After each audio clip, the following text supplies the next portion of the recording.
All right. Hello, everybody. Hello, everyone. Welcome to Neon Genesis, Evan Lillian, our new podcast where every week we review a new episode of Neon Genesis Evangelion. This week we're going to be talking about Shinji gets right back on. Shinji is practicing for the Rudolph Bluff Memorial Bike Rally where he is on Asuka's team and they're determined to beat Kaworu's team. But after Shinji has a bicycle accident, he breaks his leg and once it heals, he is afraid to get back on his bike. Meanwhile, Shinji also learns about Kaji's phobia of beans and how he has tried to overcome it.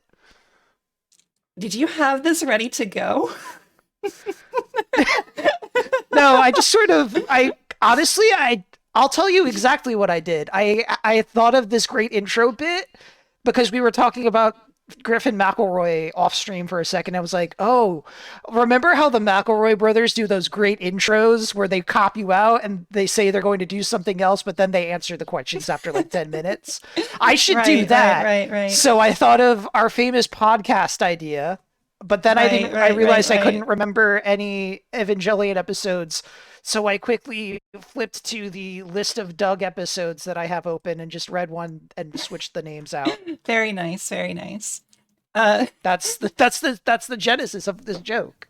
True. Okay, so And more speaking of the seriously, genesis, more seriously, I'm Lily. I've got Evan with me, and I'm really excited about the game we're doing this week, yeah, yes.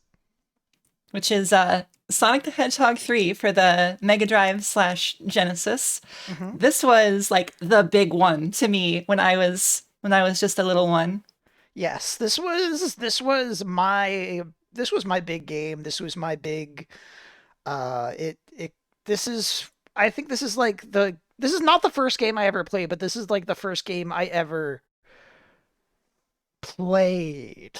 If that makes Right, sense. If you can right, tell right, right. from the emphasis that I'm putting on it, I got very into Sonic the Hedgehog 3. This is the game where I got like super deep into it. This is what video games were to me. I'm a couple years older, so this was the game that I got. I'd been obsessed with Sonic for a couple years at this point, but only been able to play it at like other people's houses.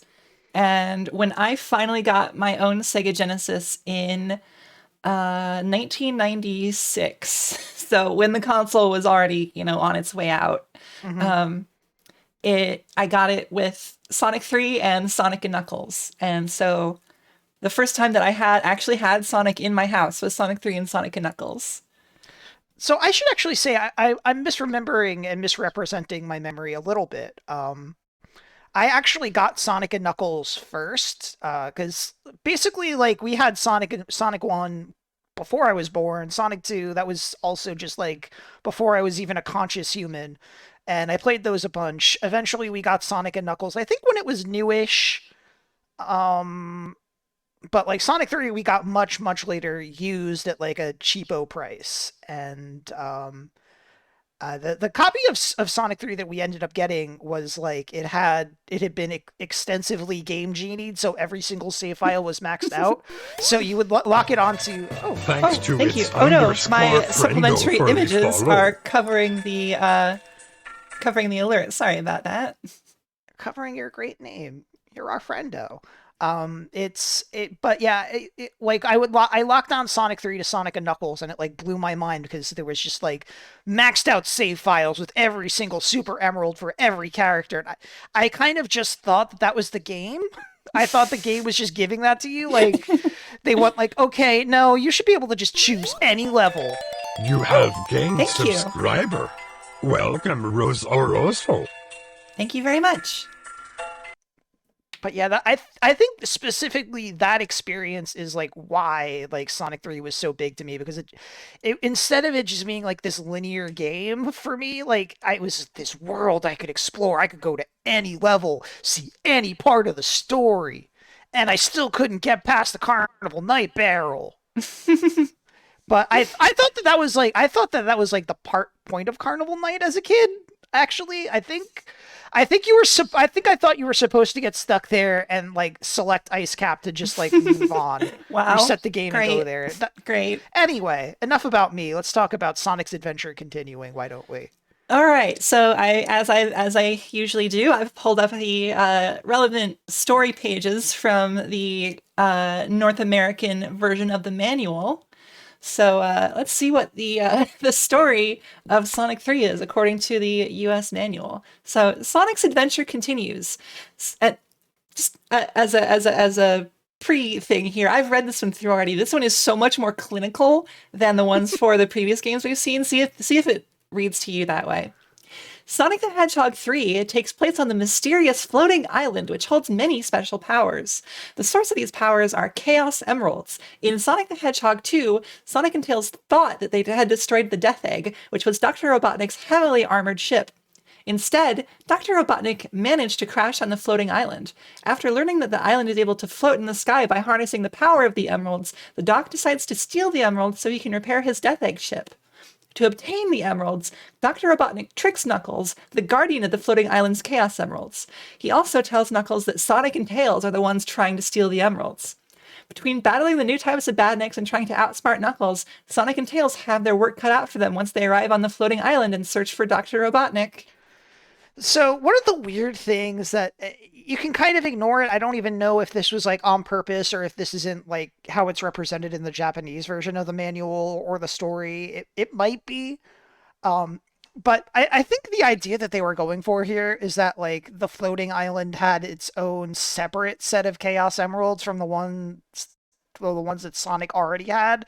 So that when he gets the emeralds punched out of him in the intro here in a short minute, that's like the Sonic 2 emeralds, and now he's getting these new Sonic 3 emeralds. I think that's the only way that any of this makes sense. But basically, that it does track with how they just sort of threw everything to the wall, see what sticks. There were a lot of emeralds juggling around in a lot of the Sonic material. Back it then. took a while for the concept of Chaos Emeralds to really solidify on. There are globally 7 of them.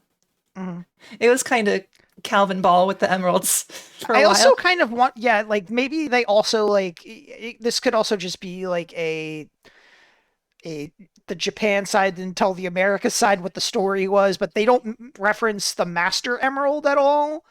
I don't know. For all I know, they could have also just like decided while doing Sonic and Knuckles, like, oh shit, wait, it doesn't make sense. There's already emeralds. We need to put out just one big one that controls the emeralds, and that's what's on this island. I don't know. I don't know the story I don't there. know. Well, I guess we'll see when we get to Sonic and Knuckles what the manual of Sonic and Knuckles has to say. Mhm.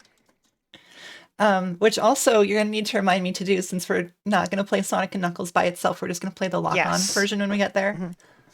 Okay, so we've briefly introduced in text Knuckles, but who is Knuckles really? So meet Knuckles the Echidna. Age 15 years old, species Echidna. Favorite foods, fruit, especially grapes. Special abilities, discovering hidden passageways and using his knuckles to dig.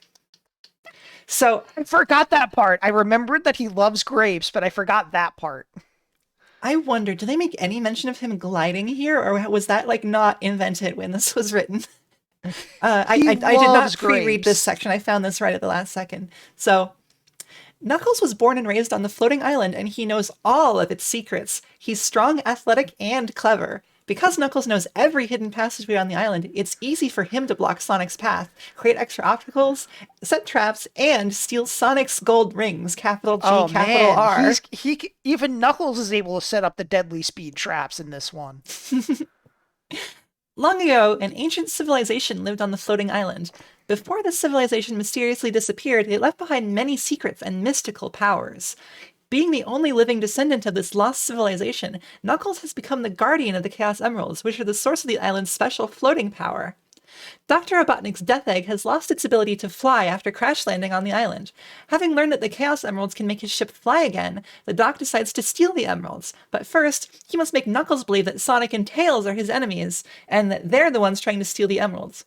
Once Knuckles believes Robotnik's lies, he'll do whatever it takes to stop Sonic and Tails. So that's an actual good question because Knuckles is sorry, referring to the glides because Knuckles is playable in the competition mode. But he doesn't have his glide.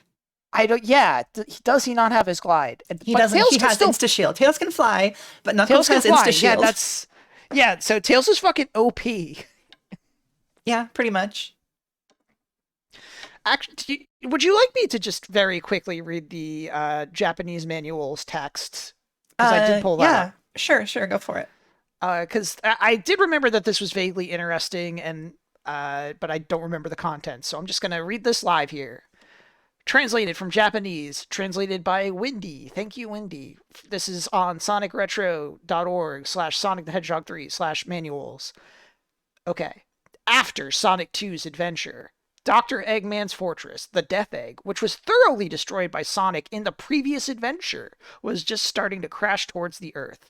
On the Death Egg's dropping orbit, there was a single huge floating mass of clouds closer to the ground, and there was an enormous shadow quietly hiding within those clouds.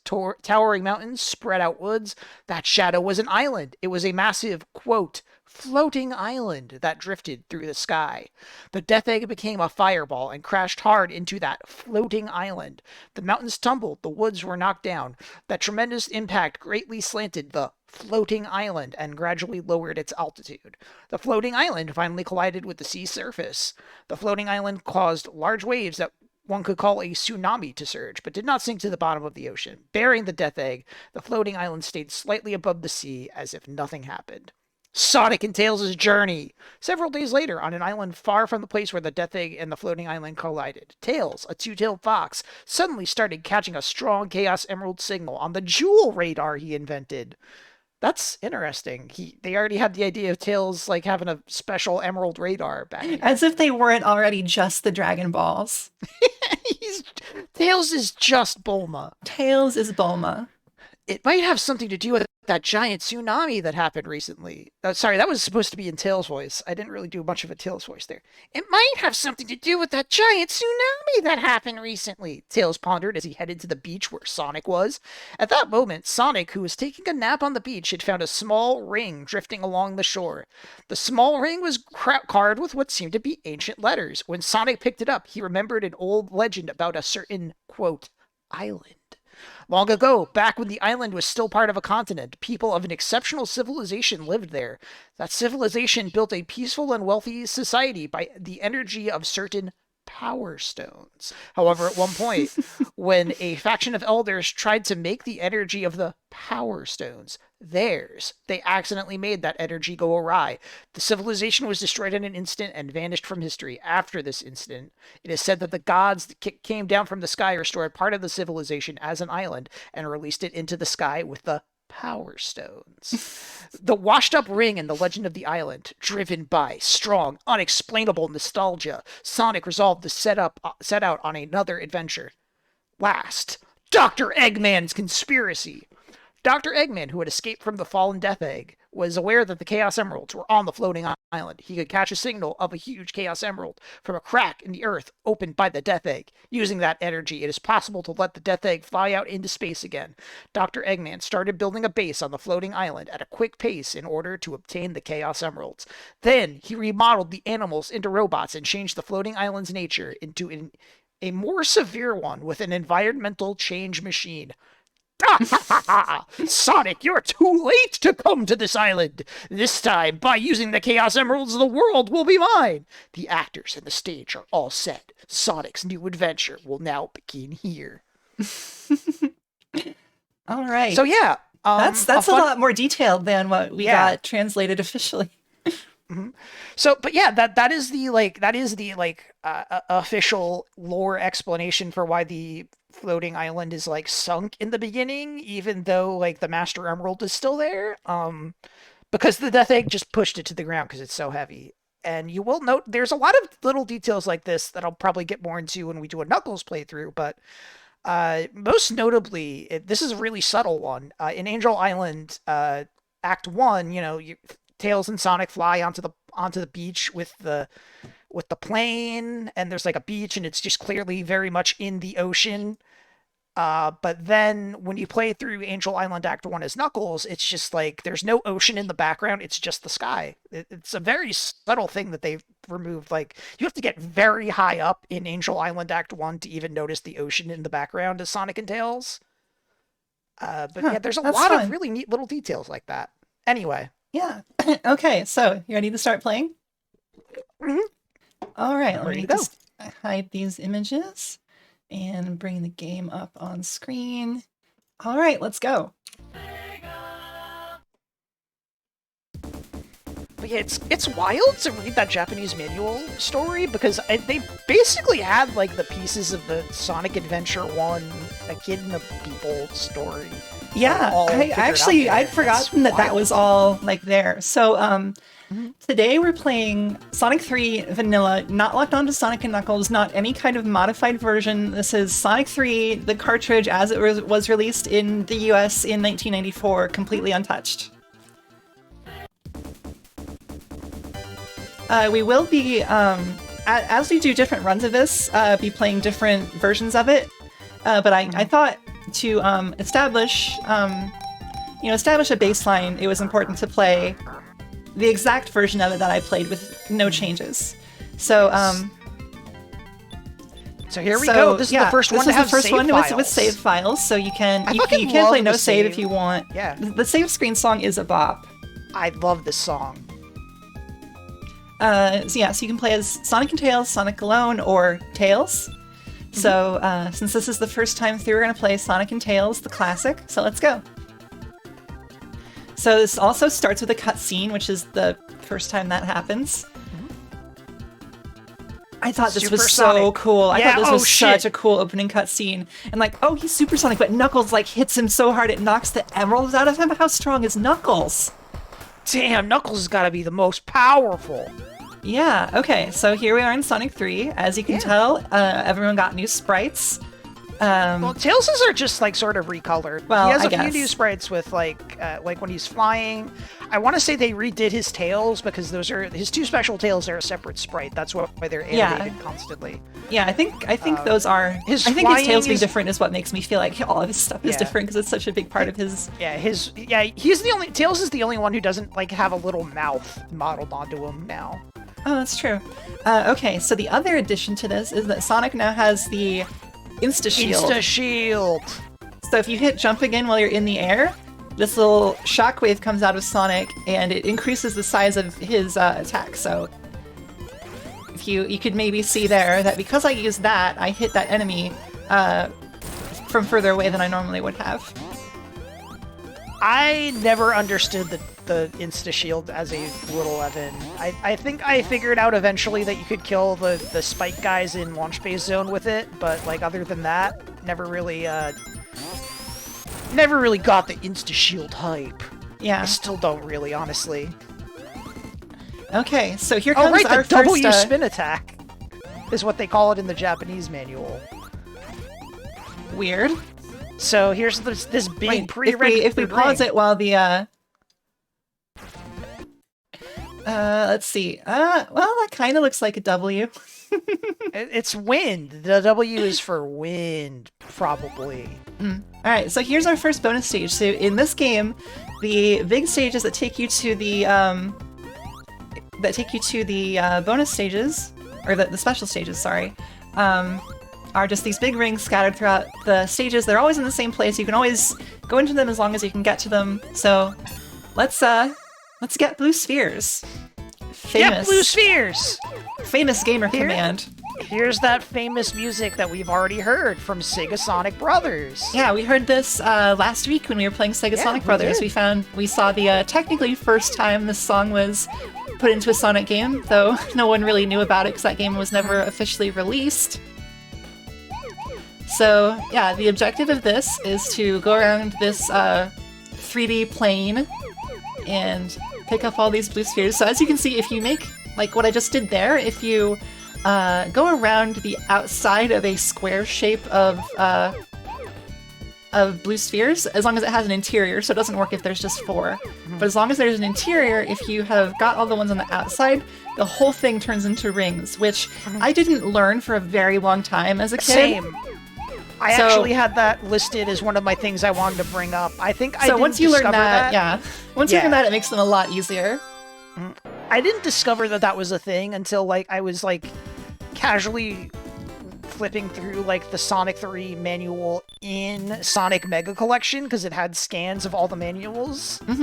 I had the physical cartridge and the physical manual as a child, but like I just never noticed that part of it.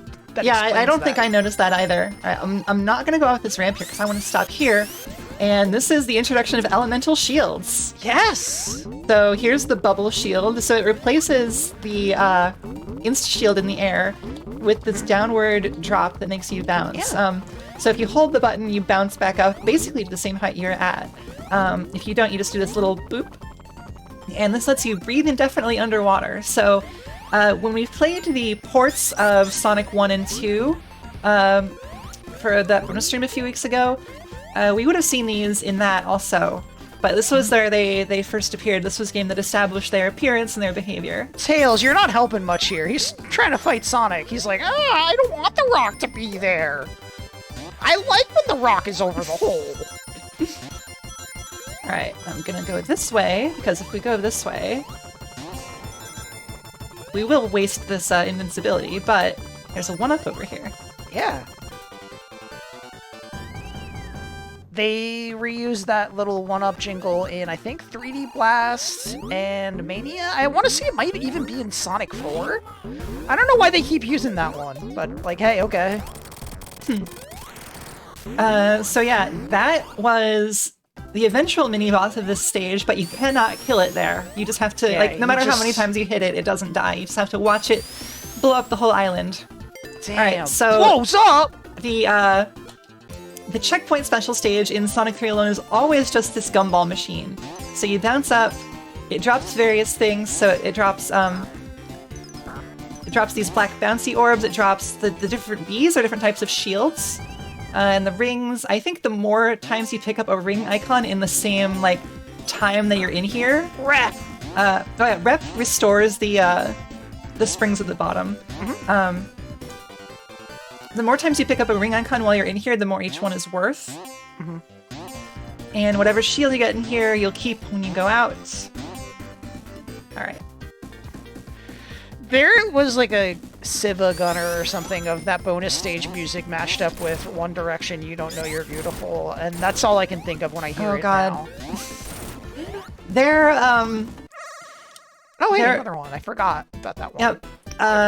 There was a mashup album by, I think the person goes by the name of NPC Music when doing these mashups. One of the people who did part of the soundtrack to Grapple Force Arena, which was how I discovered their Bandcamp page. But they did an album called Now That's What I Call a Sad Dad Dance Party. And it was just a bunch of, like, shitpost mashups from, like, slightly before when Siva Gunner was a thing, like, just before. And they did a whole bunch of Sonic 3 songs on that. And so those tend to stick in my brain a little bit. Oh, yeah, now that Ashley mentions that they were a pal from their old internet days, I think I remember them too. Damn. Online. Okay. Now, if I remember this one correctly, following the path that seems natural to me always ends up... Oh, no, it's not this one. Some of the ones, the path that comes naturally to me leaves behind, like, one or two that I missed somewhere. I didn't finish explaining earlier that, so if you hit any of the red spheres in that, you instantly lose the special stage, and the white ones with the icons on them will bounce you and make you run backwards. So that's what the 3 types of spheres in Get Blue Spheres do. So we have the lightning shield, but I didn't show its special ability, which is you get a double jump, and also rings are magnetized to you. One of the interesting things that came out of that Sonic 3 beta that was very recently discovered, like what, a year or two ago? They found evidence for what would eventually become the drop dash in Sonic Mania having been planned for Sonic 3. And they probably, like, when they were developing Sonic Mania, they probably didn't know that the drop dash was made for was made for Sonic 3, but there's something equivalent to it, and it's interesting, and I kind of wonder if that was like another elemental shield they had planned or something. Oh, that would have been interesting.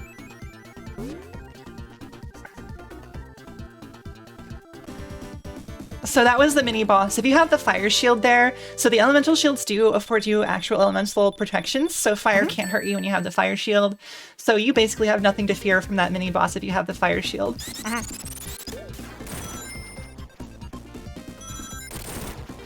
They just give you this one. It's a little insulting. Well, it is possible to have missed the other ones if you just kept holding right the whole time. But this one, even if you're holding right, you'll run into it and find it.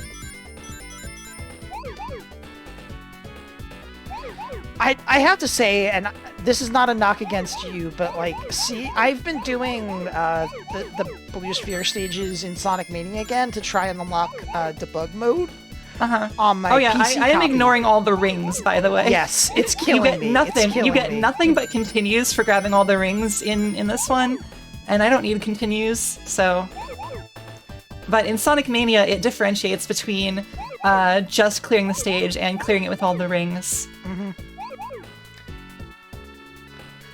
God, wait, that's probably why my speedrun times for this were always bad, because I always habitually got the rings. Oh, I never even submitted a Sonic 3 speedrun.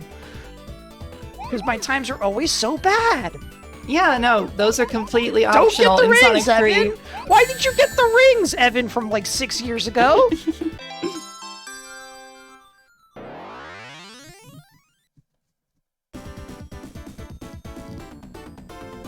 Alright, so we're already at 3. It is possible to, by the end of Stage 2, Act 2, have all of the Chaos Emeralds. There are exactly enough of the big rings to have 7 chances. And I've done these enough in my life that they are pretty easy for me to do in one try, even without emulator rewinds. I usually get all of them by like Carnival Knight, just because like I have a hard time remembering where the ones in Hydrocity and Marble Garden are, especially Marble Garden. Yeah, Marble I never remember where any of them are in Marble Garden. It is Marble Garden has a lot, but I will probably go all the way through Marble Garden without finding a single one. yeah, they're fucking hard to find in Marble Garden. Something else to Hey, note is that shoutouts to this weird red platform, by the way. I was always mystified by whatever the fuck this is. this, 'Cause I it's couldn't like yeah. it's like a tree, right? Yeah, it's like a tree, but like I was mystified by it as a kid because it's so like starkly red and like nothing else in the stage looks like this. They never use this like asset anywhere else. Oh yeah, something else about shields is that some projectiles will bounce off of you. Anyway, sorry, what did I interrupt you from saying? What was I saying? Oh, Sorry, right. I had to talk so about the weird if tree. if you're playing Sonic alone, I don't think you can reach one of the second stage's special stage rings. So I don't think as Sonic alone you can actually get them all before the end of that stage. That but makes sense. if you have Tails, which I've got Tails mapped to some buttons on my keyboard here. Cheat. Come on. There we go. So player 2 can control Tails. Look at him, he's so determined. The Tails like flying sprites are some of the only new ones because those are the ones where he has a mouth. And so yeah, in the original version of this game, Tails can only be controlled by player 2. If you're playing a lot of the updated versions, they have the thing that the mobile remakes introduced, which is where if you hold up and jump as Sonic, it makes Tails catch you, and then you can control Tails directly from your same controller. So I will be playing, for further runs of this, be playing a version that runs on an engine with that added, but for this vanilla version, we do not have that power. I could be wrong about the timeline of this, but I really want to say that, like, for those Sonic 1 and 2 mobile ports, they actually got the idea of, like, just pressing up on the control, on your controller to make Tails fly and pick you up was, like, something they got from ROM hacks that it existed. When I was reading about Sonic 3C, which is the hack that I'll be using for that, the Sonic Retro article cites it the other way around as it having borrowed it from the remakes, but I mean, I didn't like... It might have been from, like, a different... I was thinking, like, something different. There could be like some chain of influence there that wasn't captured in that wiki article. Also, like, I could be totally wrong. This is just, like, my vague recollection. Okay, so that's all the emeralds we're gonna get in Angel Island. Also, something that obviously we're not gonna see from me just playing through the stages is that there are a bunch of different routes in this, in pretty much all the stages in this. Well, oh, you get a big bounce if you do that. Yep, I guess maybe not in Hydrocity, but Angel Island in particular has. Will Little Creature agrees with me. It's like Hydro and Velocity. Is it a city? It doesn't really look like much of a city. It's like a ruined city. These days, they always spell it with a space between Hydro and City, so I think I'm vindicated, but... You are, but I'm not going to change. That's fine. We have our own styles that we won't change. Hydrocity Zone. This is not a hill I'm actually, like, willing to die on. No, I'm fine with either. It's just that we both happen to say different pronunciations of it. Honestly, at this point, I switch between... I think I've said this, but I think I switch between Hydrocity and Hydrocity a lot, just because, like, everybody I know has always said it Hydrocity, and, like, I was the only person who, as a kid, parsed it as Hydrocity. Something that I'd never ever noticed before, I was doing fire shield dashes when Tails was flying back in there, and he was kind of, like, glitching around because of it. I'd never seen that before. Yeah, Tails does not like that section. I know one of the things they fixed in Sonic 3C, I think, is that Tails will actually keep up with you so he doesn't get, like, toasted that entire time. I think they changed that's rewriting canon. So in Sonic and Knuckles, they changed it a little bit, so he, doesn't get, like, completely owned, but he still gets owned. It's canon that Tails gets destroyed. This is when Tails gets trolled. Thank you. Jesus. So, as you have probably already seen, this is a lot more, like, cinematic than the previous ones. Like, they're all these little, like, in-game, like, kind of cutscene-esque things, which at the time was, like, huge to me. I was like, I was like amazed by this game. Like, wow, it's Knuckles. He's gonna do something. Also, if you're mashing jump during that segment, you can jump off the bridge before you fall. Oh, are you going to do the thing? Are you going to make Tails take you up to the top so you can stand on top of the capsule? Let's see. And you can get, if you have, like, the capsule position well Tails, enough. wake up. You fucked up big time. Thank you. If you have the capsule positioned in, like, just the right place, and you are Tails, you can fly, I don't think Tails can... invisible... Yeah, Tails can't grab you here. Aww. That sucks. Well, if you are Tails and words. If you're Tails, you can, like, get on top of the capsule, then jump over the invisible wall that's preventing you from touching Knuckles, and you can just hang out with him up there. There's nothing you can do over there, but yeah. You can't kill Knuckles early, unfortunately. So, welcome to Hydrocity or Hydro City. The, famous water-based second stage. I love this stage. I think this is the best water stage in the franchise. I love the, like, ocean graphics for, like, where the surface is, so that way you can look up and see, like, oh shit, I'm, like, far away from the surface, or, like, and you see it in the background when you're above the surface.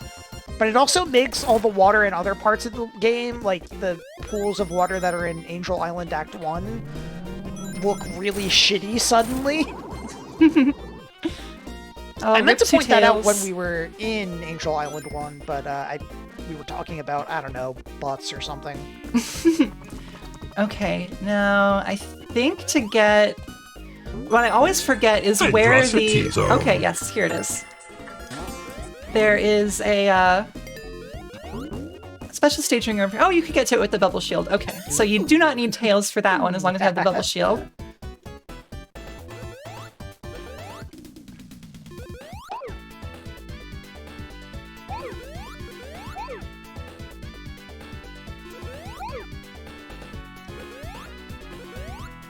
The ones that make you jump over things are always a little stressful.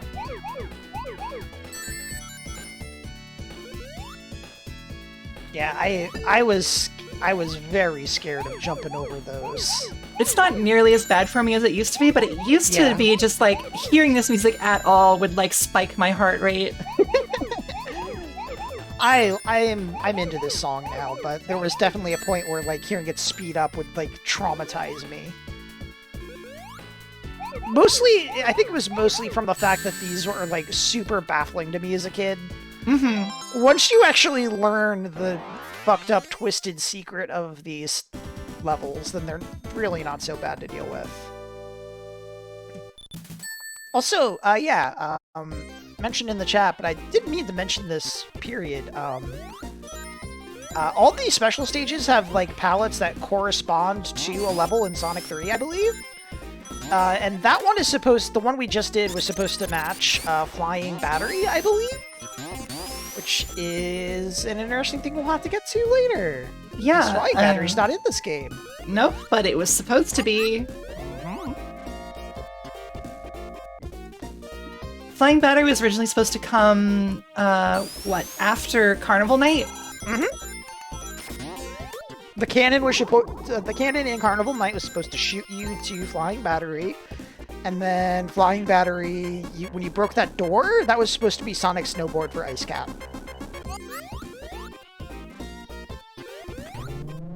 And after we play through, I'll show the what the stage select menu looks like. Whoops. Ooh, just barely dodged that. I'll show what the stage select menu looks like so you can see actually that a bunch of the Sonic and Knuckles stages are present in the stage select. So here's the one boss that in the entire game that for whatever reason uses the boss music. I think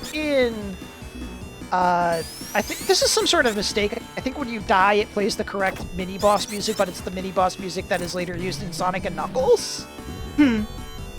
So there was already some weird shit going on with the music, even at this point in the game. Yeah, oh, come on. There we go.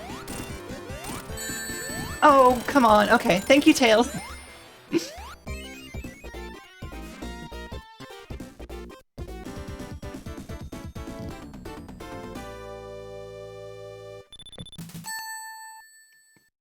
There are just a bunch of places in the classic Sonic engine where if something causes the music to swap, while another music swap is already happening, like, weird things happen, so... I'm That's sure right. that... It's if sure you're that drowning and will- then get yeah. air. I was just reading about this yesterday, actually. I think there's, like, a different music lookup table that's used, like, specifically during boss fights for after drowning stops. So it was correct in there, but it wasn't this correct music, normally. by the way. I Also, love... whoops, something to note... Whoa, hello. It wouldn't be right if you got through this without dying. That's true, that's true. This is the famous wall of Hydrocity that I don't know why they put in this. So something to note is... so in Sonic 3 and Knuckles, when you have this locked onto Sonic and Knuckles, there are several layout changes, including that spring there, which would totally, like, screw you over if you hit it. That is replaced with a 1-up if you have this locked onto Sonic 3 and Knuckles. That's one of the difficulty easing... Thank you. That's one of the difficulty easing layout changes. Something I would like to point out, well, this is not going to matter for a very long time, but the backgrounds for Act 1 and 2 are swapped in Sonic Mania, because Act 2 is the one that's like, I think the idea in Sonic Mania is that you're supposed to be going through Hydrocity backwards, quote unquote. I mean, it's Act 2 is like closer in like concept to the original Sonic 3 Hydrocity, but I think the idea is that like, and this probably got like fell off the cutting room floor somewhere, literally, not the website. But I think the idea is that you're supposed to be like climbing out of Hydrocity to get to Angel Island to get the plane. Oh, that's And fun. that's why that's why the bosses are like swapped a little bit. Like the Act 1 boss in Mania is based on the Act 2 boss here, and vice versa. I always thought that part right there where Sonic, like, runs over the water was, like, super cool. Yeah, there's a little thing that I think originated in the Game Gear games. Game Boy games. Are we gonna have to play that one Speedy Gonzalez Oh my god. pirated game, illegal game, ROM hack, Bootleg is the word you're looking for, I bootleg? think.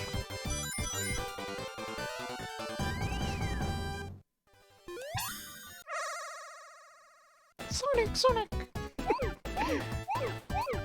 Now Sonic and Mario are good friends forever, and nothing can separate them. Sonic loves Nintendo, Mario loves Sega. God, yeah, we should play So Mari.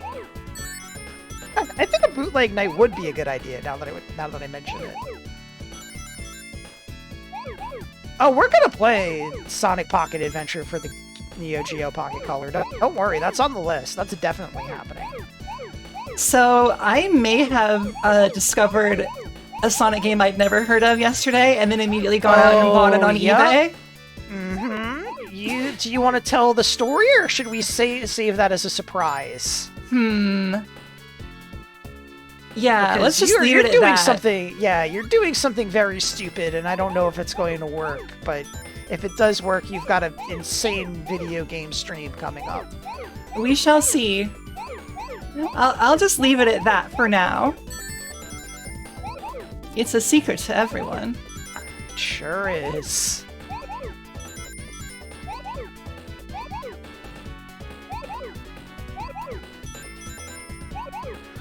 Unfortunately, she did not buy an entire Sega Sonic popcorn shop arcade cabinet. Oh man, can you imagine how grody one of those would be, like, 30 years on? Like, I imagine no amount of cleaning. 30 amount of years would fix that. Alright, so we are now 1 emerald away from having all 7. And the 7th special stage is accessible later in this act.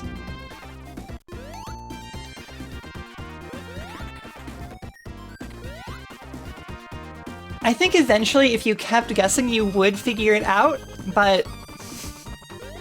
we will never say. So the thing is, in order to be able to stream it, it is on something that does not have an emulator. Like, no one has made an emulator. So in order to stream it, I'm going to have to modify the console, like physically get inside of this console and solder video out into it. And she'll do it. She'll do it. So I saw that is within my skill set. But yeah, I saw her mention that, oh, people have done this before. And I saw her say that, and I literally said, oh, so that means you're going to do it. And then her next message to me was a picture of her eBay purchase. I went on eBay and someone was selling the console and the game for $13. So, yes, I'll just say it. You guys did guess right. She is going to be playing Cream Butt Flobber Catch. What? Cream Butt Flobber Catch, the famous Happy Meal game. Okay. That's what you're going to be playing. Can you say those words again? Because I'm not parsing them. Cream Butt Flobber Catch. What is that second part? Butt Flobber. Have you never... Hang on, hold the fuck on. I don't think I'm familiar with this, no. Hold the fuck on, you're not familiar with the... What the fuck have I been doing as your friend if you haven't seen the Pakistani Sonic Happy Meal toy commercial? I think I have seen it, but I guess I don't remember these specific words. Yeah. There's Sonic Skateboard, Tails Soccer, Shadow Basketball, Cream Butt Flobber Catch, Rogue and Emmy Tennis, and Knuckles Baseball. Wow, I don't know how such important words didn't stick in my brain. I'm so sorry! How the fuck have I not, completely, ingrained Cream Butt Flobber Catch into your mind? It's, the most important bit of Cream the Rabbit lore. Holy shit!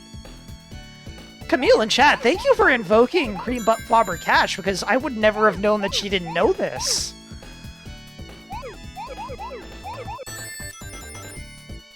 Alright, I think they're over this way. I think I saw them. Okay, wait, we gotta go the long way around.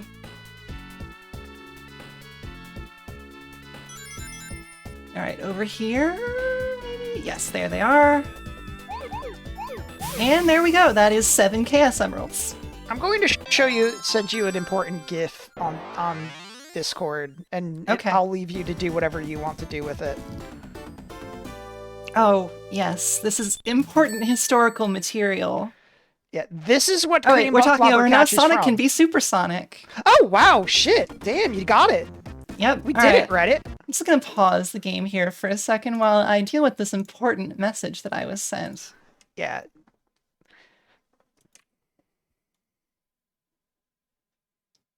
And it did not embed properly. Oh no, can you not paste a...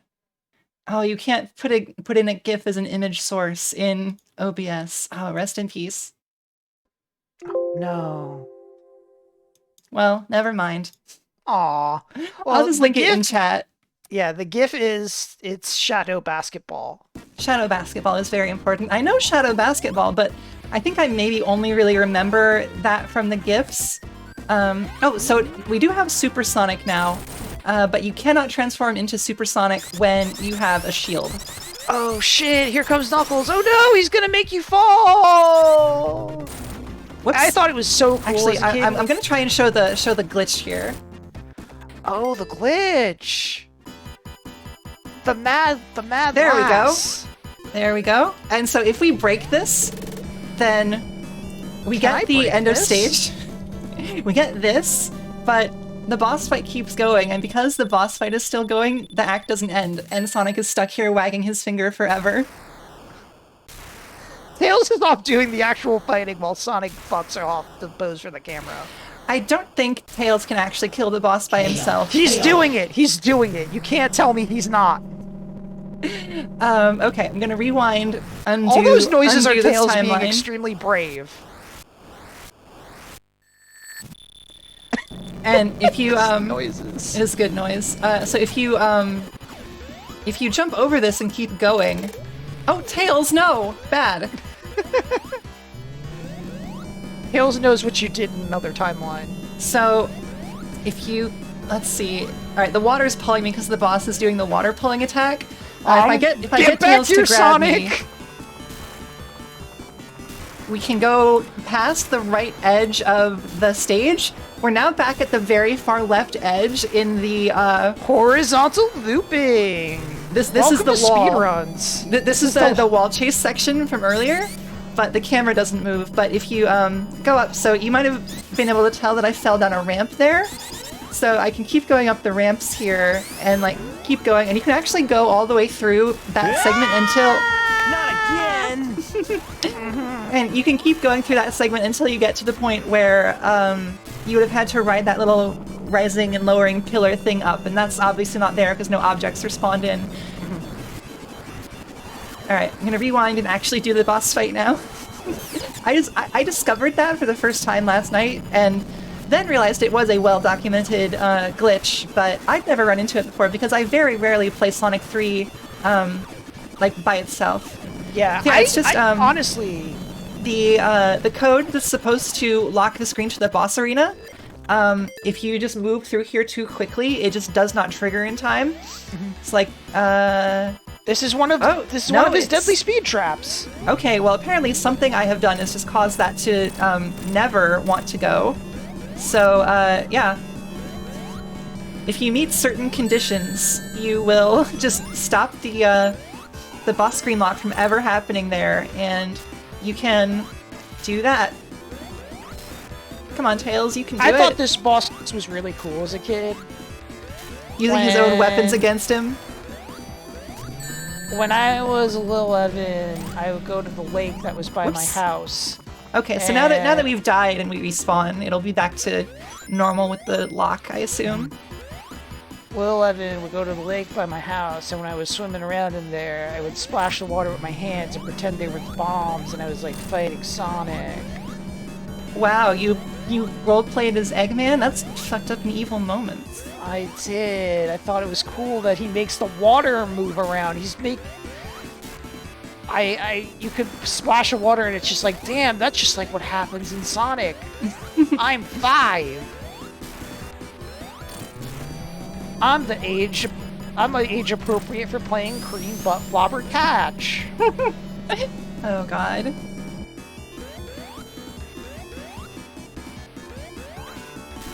It's very funny that they put him like just high enough that you can only sometimes get him with insta shield. Like if you get him on the downward When part he's, of like, his little wobbling, bobbing animation. Yeah. I'm not Okay, the so Joker. now that we've actually done this properly, we'll get the real end of the act here. Tails, what you doing, bud? Normal. Oh, Tails got left behind. Goodbye. He's not in Goodbye, this one. Tails. Oh no, there he is. Oh. All right, welcome to Marble Garden Zone. I hated this stage as a kid. As an adult, I've kind of warmed on it a little bit. Yeah, I think I feel the same.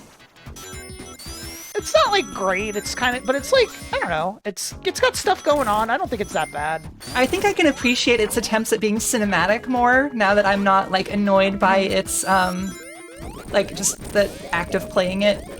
There's another instance of the mini boss appearing mid-stage and you cannot kill it.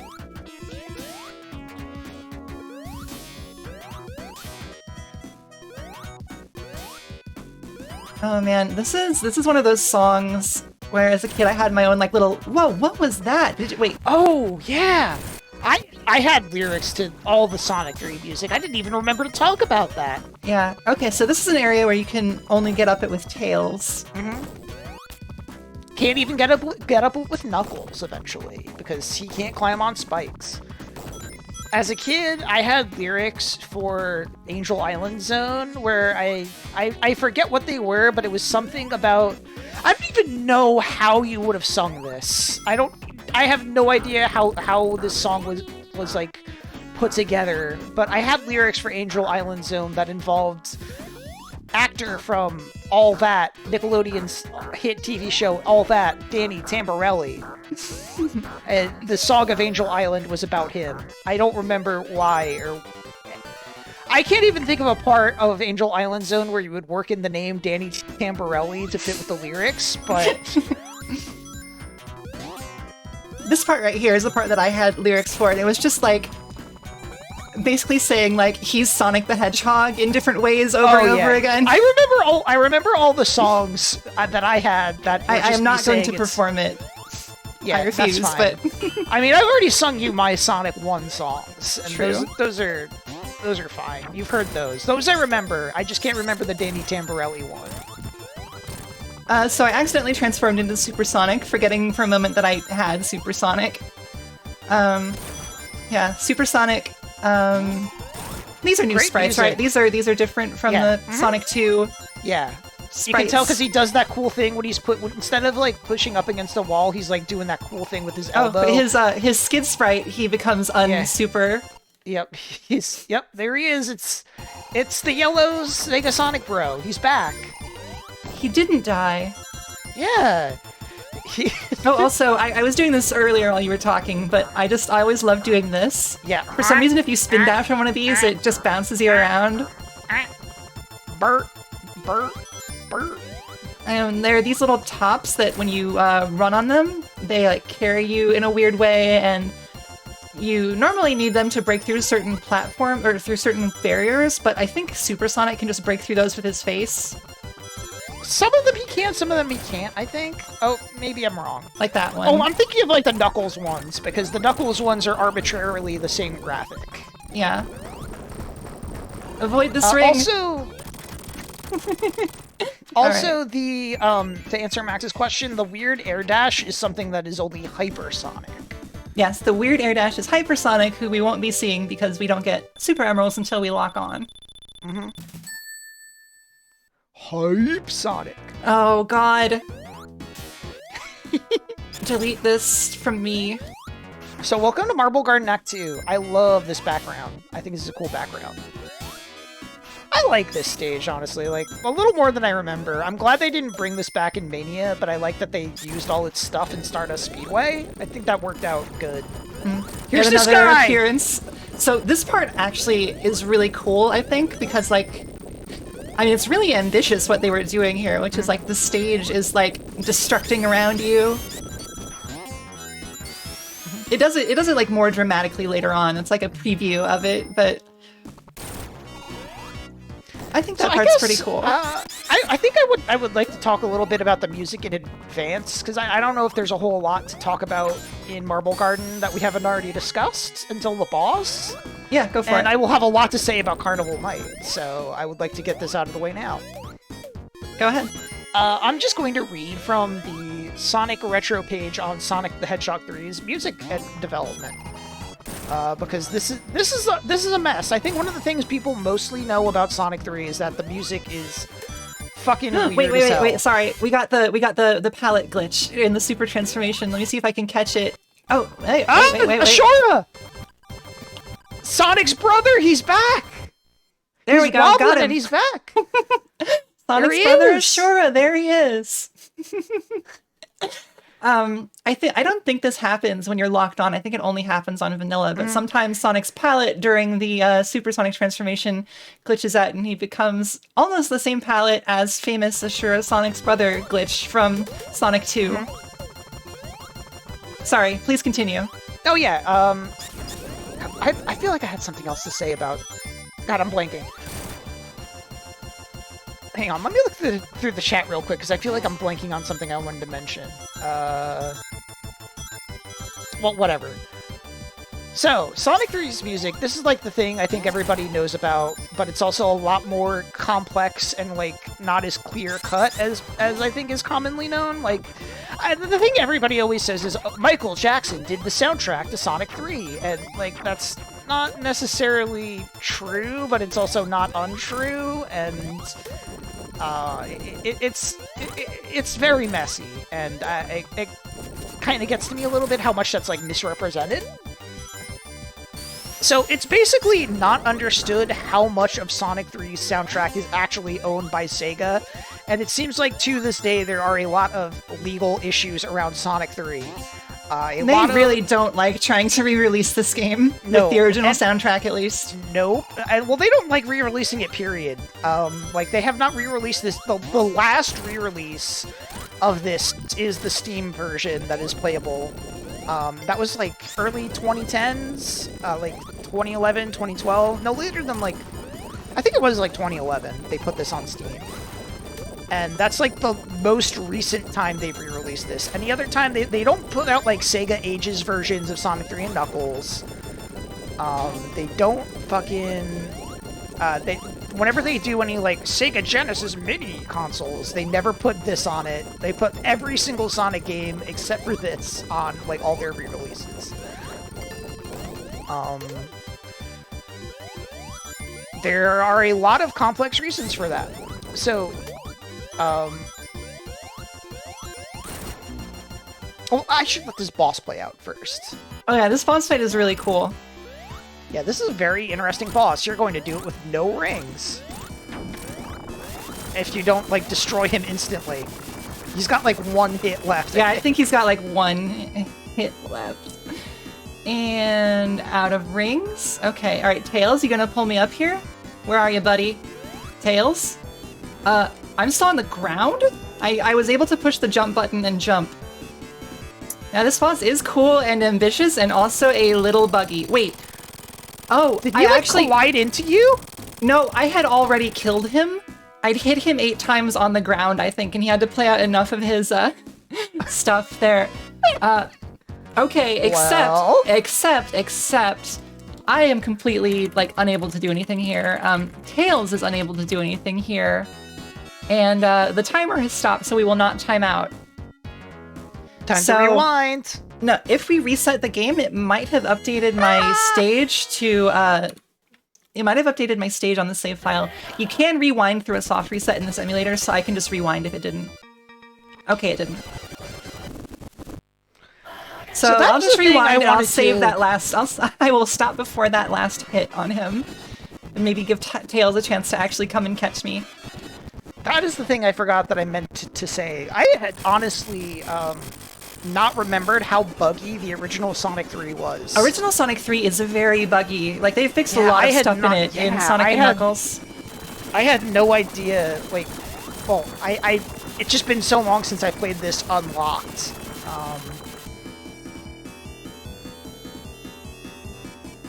Okay, now is Tails... It might Tails be is because still you're not gonna get me. Okay, I'm gonna let Super run out.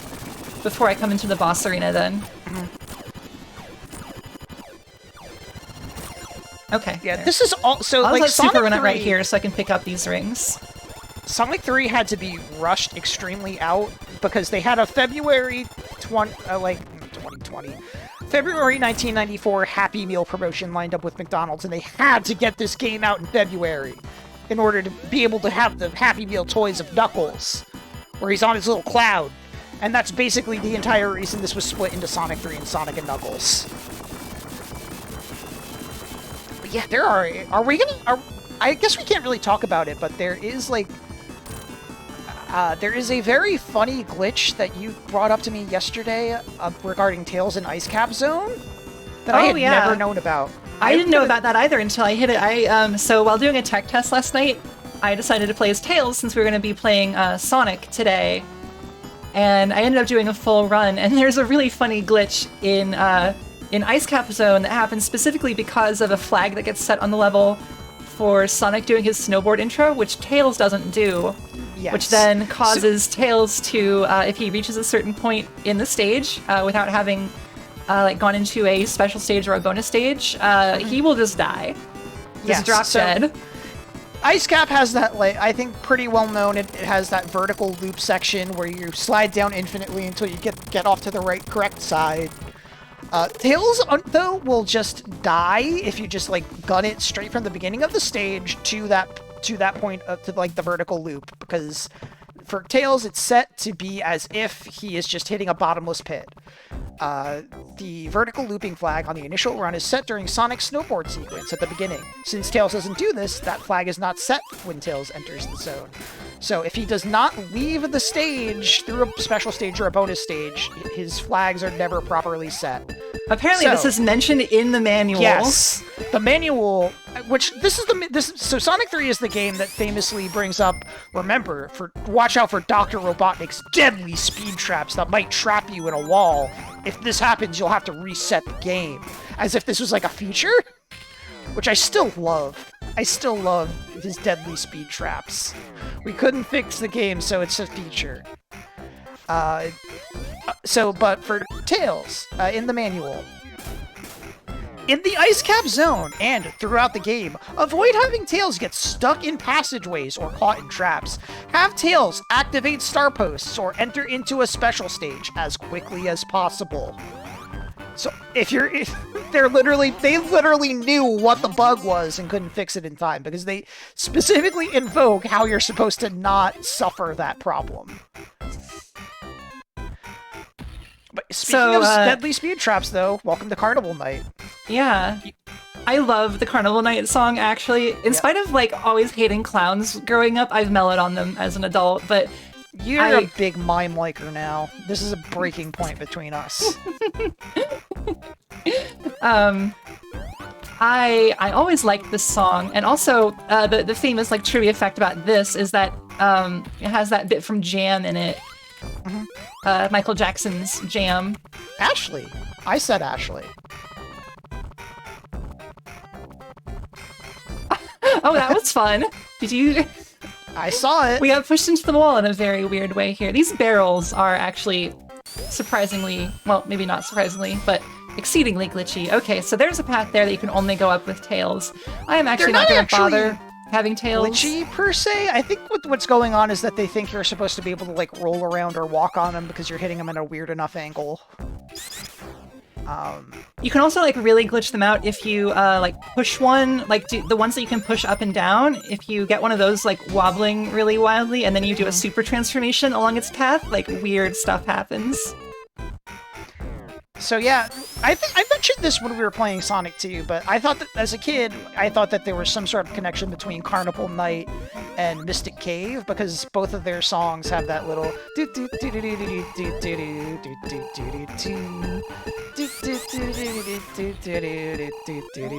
part.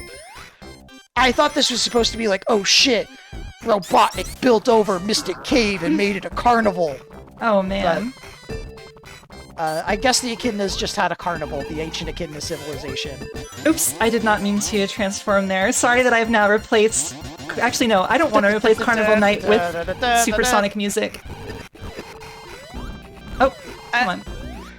I did think it was cool as a kid, like when you do the Knuckles versions of all the stages and you go through all of Knuckles' like secret paths that he's using to trap you when you play as Sonic and Tails. Yeah, that is a cool little thing. There was a really like cute issue of Archie Sonic where like Knuckles and Shadow have to team up and like Knuckles takes Shadow through, he takes Shadow through all his secret. Yeah, he takes him through like a secret path in Carnival Knight that gets them all to Hidden Palace faster, basically. And I think that's the first time we found one of those since we got all the emeralds. Yeah, so if you find one of those after getting the emeralds, you get 50 rings so that you can just instantly become super. All right. This famous little thing. Those came back in a slightly altered visual form in Sonic Mania's Chemical Plant. Mm-hmm. I like them better there.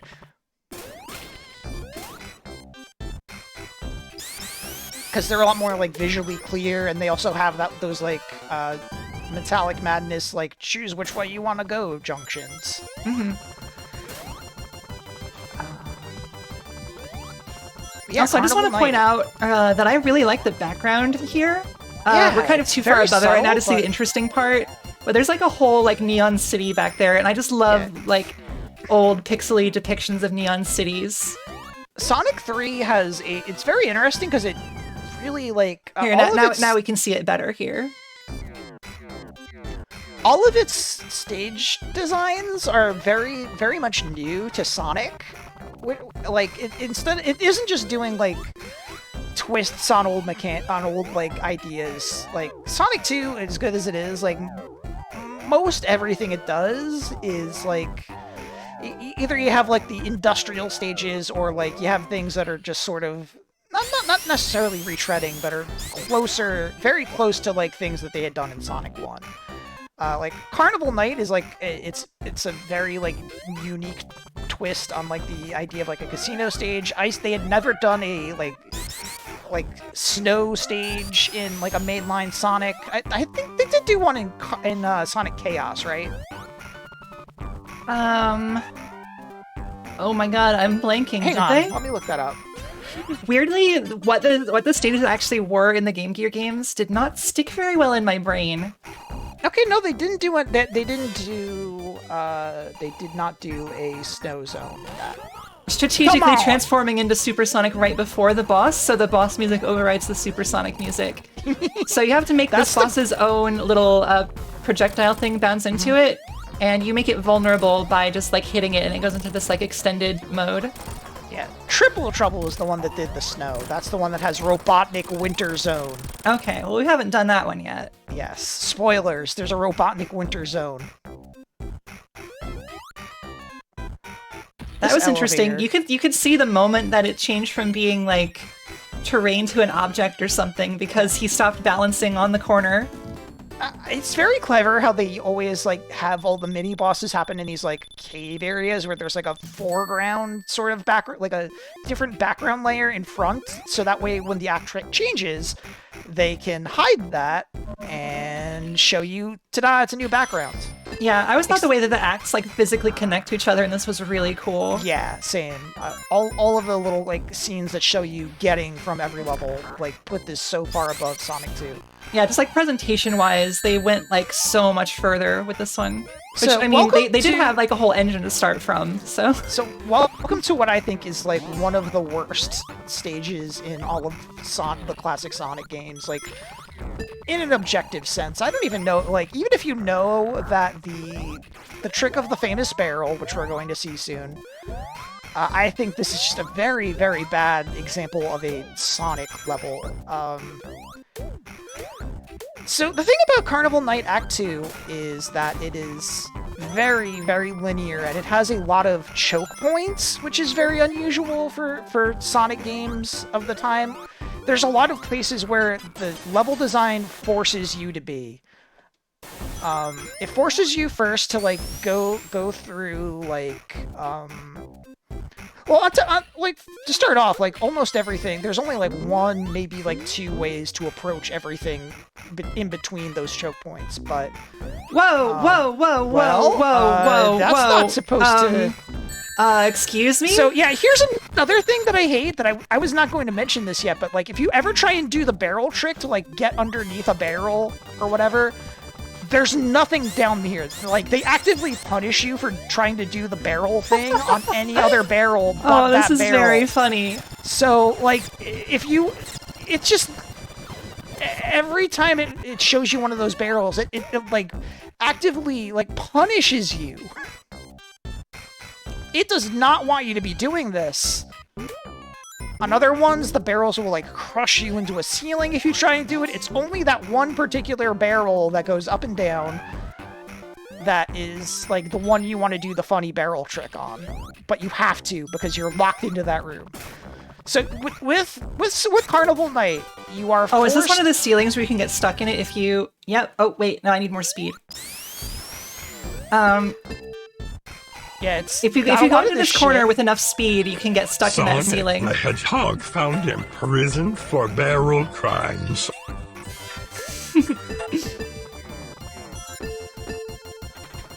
So it's a very linear stage, and you have all these choke points. The first one right here, every single path in the level funnels you to make sure you see this great cutscene of Knuckles turning off all the lights at this echidna city that the echidnas made to have a carnival at for some reason. I'd never really thought about that part. Oh, we've got a bubble shield as Supersonic, so we can see the Supersonic bubble shield bug that's only in plain Sonic 3. So, there. Oh, I didn't know that. That's So, interesting. Supersonic is not supposed to be able to use shield abilities.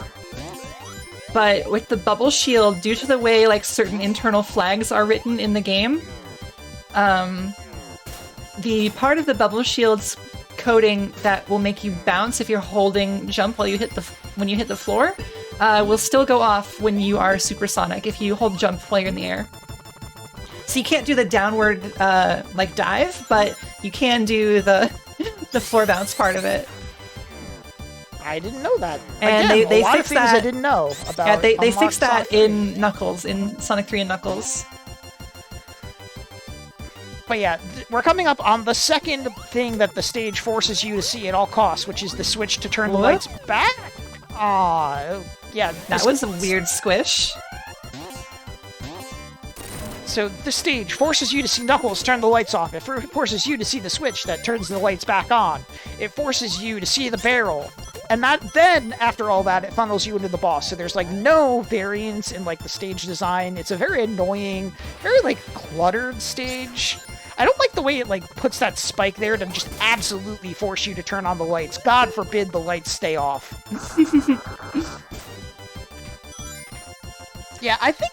And here it is! So Here it is this oh the no! one that everyone always like freaks out about? Yes, this is the barrel. This is the barrel. Did you get this as a kid? Because I always hear people either say, like, oh, I just Yeah, figured no, it out real easy. I don't remember ever having trouble with that. You either had no trouble with it, Or your like, run you ended just- there. Yes.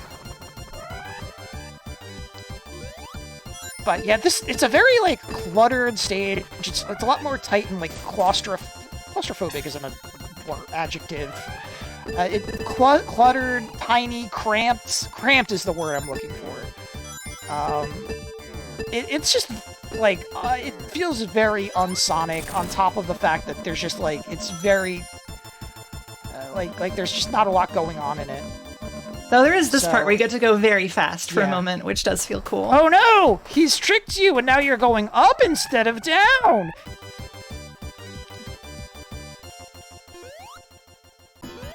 So this boss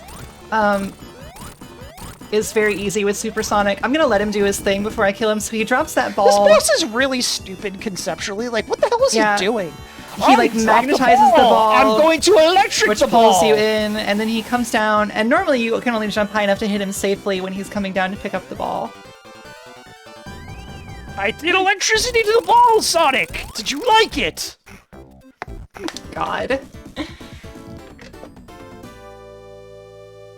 But Yeah, I like a lot of I think Sonic 3 and Knuckles of like the three is overall like my favorite of them, but I think it also has like some of the levels I have to say are like objectively the worst. I would still rather play those levels than ever go through Metropolis Zone in Sonic 2 though. So welcome to Ice Cap Zone.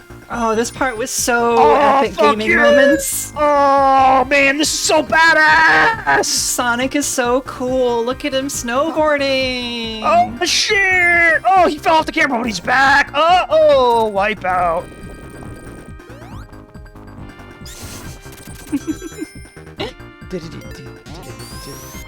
Hard times, happiest days of my life. Hard times gone by. Oh, it's very fun how like out of time you become after the delay. Oh no, shit, sorry. I forgot about this.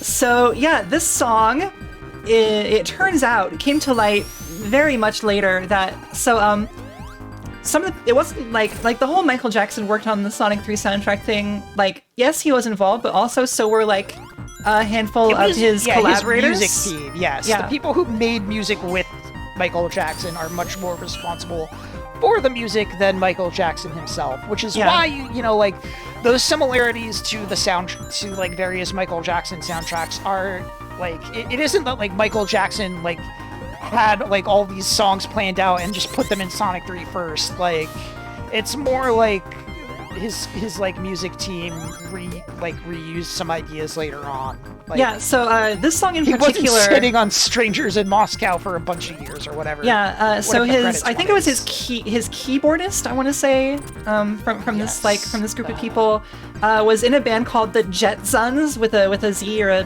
Z. Brad Buxer. Yeah, so he was in a band called the Jetsons, and this was a song that he had written for the Jetsons, or like a modified version of a song that he'd written for the Jetsons in the 80s, and I don't think it was ever released, and then it was released on like a special like B-sides collection or something, like in the last decade at some point. And a lot of the structure and melody, okay, so a little more than a decade ago. So a lot of the structure and melody is just like directly that song that had been previously unreleased, and it's a really good song, actually. That song is a jam. Yeah, weird synchronicity with how all of the Mario 3 soundtrack was done by the Flintstones. Alright, Supersonic time. Wait, does the thing happen here?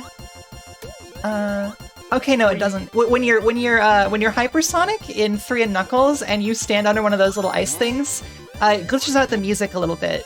Oh, that sounds familiar, actually. That one I think I know about because it was in Sonic 3 and Knuckles. Yeah. I thought that part where the background's all changed. Oh, shit. The background's always I love this cool ice flow. Yeah, it's the evil Rosie from Jetsons. I always thought this looked like Rosie Jetson's evil moments. Fucked up and evil Rosie. Which makes it very fun that the whole Jetsons thing happened later. I love this background, by the way. It's a very cool looking background. Sidebar: did you know that in the like new Scooby-Doo movie from last year, like one of the ending stingers is like a scientist inventing like Rosie the robot from Jetsons. Oh my god! Scooby-Doo times. Really? So she's like, what the fuck? Rosie the robot is like surviving like the apocalypse or whatever. She's been through some shit by the time it's Jetsons hours. She used to live on the surface. That's fucked up. Before they all moved to the skies. Yeah, I think they are doing a Hanna-Barbera Dark Universe, because that movie also has Dick Dastardly. Oh like, my there's God. some sort of thing where, like, the reason Dick Dastardly is trying to kidnap Scooby-Doo for his evil plot is because his Muttley got stuck in hell, and he needs he needs a dog, to, like, the power of a fellow dog who is loved by his master as much as he loves Muttley, to, like, free Muttley from hell, or something like that. What are you saying to me? What? What? Also, like, Dynamut is in it, because he's also a dog. Oh yeah, Rosie is invented by Dr. Quest, I think is the idea. Like, Johnny Quest's dad. It's very bold to like try and introduce Johnny Quest into like a modern audience. Not only after Johnny Test has like definitely surpassed Johnny Quest. See, that's exactly what I'm talking about. The confusion there. You can't do Johnny Quest anymore because Johnny Test. But also, like, there was also the Venture Bros, which had, like, fucked up adult Venture Johnny Bros, Quest. Like, completely, like, overwrote the entire, like, cultural presence of Johnny Quest, I think. So this boss will spray out little ice things, and they'll freeze you in little ice cubes like that, and the little sprayers in the stage will do that also. I just never got hit by any. I always thought it was really fun. Get hit by them. Yeah, I always thought it was really fun to get hit by those as a kid. I just always liked getting hit by attacks that would like cause something to happen to your character that was like different from normal. I like that they like made things that that had an unique intentional sprites like mechanic. that. I like that they made you have to do that in Press Garden Zone because I love to see the ice cube. So we have now reached Launch Base Zone. This is the final act of Sonic 3 alone. Do you know the trick of this set level? Do you know how to get infinite lives? I don't. Okay, go back to that first. Go back to that first like alert thing. And just stay there and spin dash.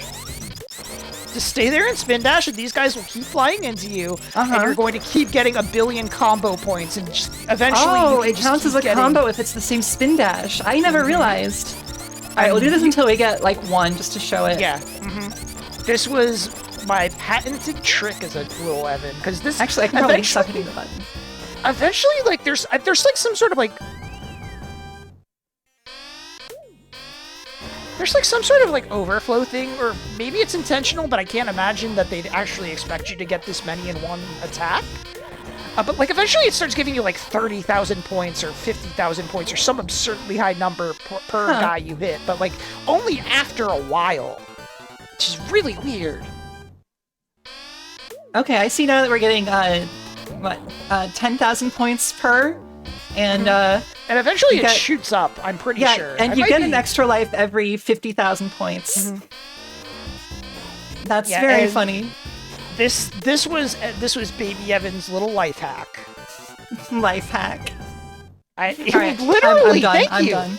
Yeah, you don't need to keep doing it. I just wanted to show you the cool life hack.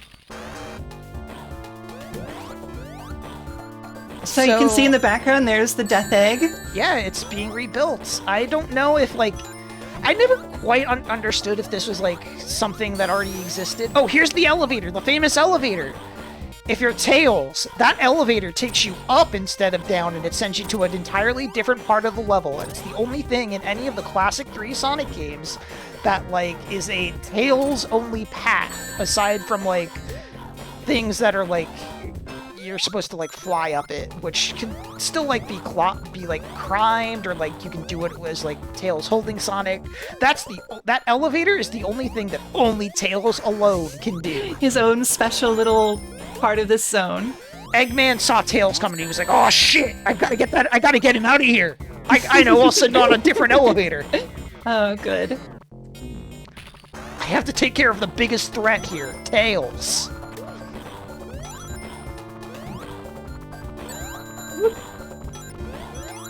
Yeah, I never understood as a kid if this was like a base Eggman built, or if like this was something that was already existing and he just started building on top of it. Like, because like when you get to like Act 2 especially, it kind of looks like there's like pyramids going on. It's a lot more like natural than like the typical Eggman base. Like you got the cool grass in the background, the bushes. Hey, wait, is that why there's a rocket ship inside a pyramid in Sonic Adventure 2? Yeah, the pyramid is also, like, inexplicably, like, decked out in echidna shit. I get... those spikes, by the way, are not there in Sonic Adventure... Sonic 3 and Knuckles, sorry. Yep. Those spikes are removed. I saw those... Yeah, I saw those when I was doing my test run last night, and I was like, I don't remember these. They also look so, like, pasted on. Like, they look like they should be a layer lower or something. I'm pretty sure that, like, they just haphazardly decided, oh shit, this is the final level now, we have to make it harder. Yeah, this was never intended to be the final stage in, like, its original design, so I think there are parts like that where they went through this and, like, increased the difficulty, like, kind of haphazardly. I thought this stage was cool as hell, though. I love the music too. This music. I do very much love all of the samples in this song. I'm also pretty sure that like spring that sends you backwards into the Spike Man is also not there in Sonic and Knuckles, but don't quote me on that. I might be wrong on that one. Oh wait, let me rewind a bit here. You can see that enemy. Its sprites Sus. not load in properly. He's using the text sprites, so it looks like he says sus. That's true. YouTube poop enemy. Sus. Can't believe Sonic 3 predicted Sonic YouTube poops.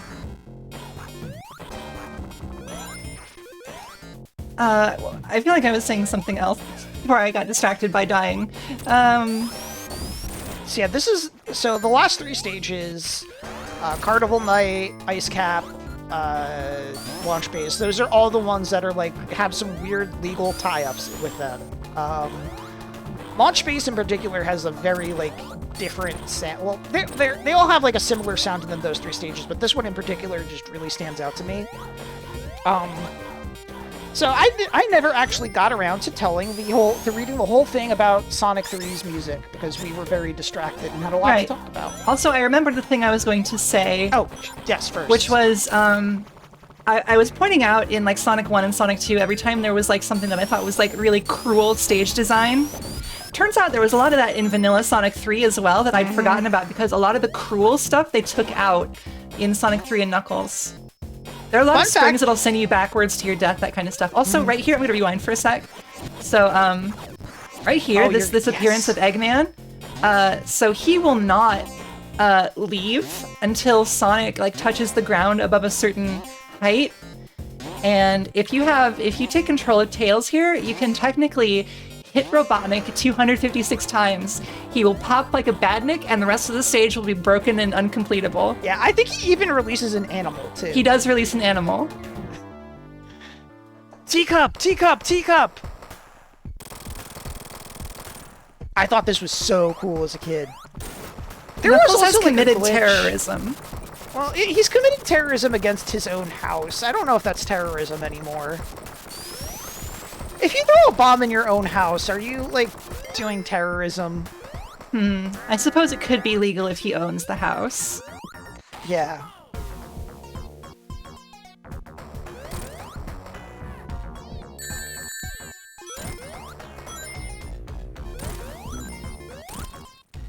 Man, every time I hear this song, I think of the...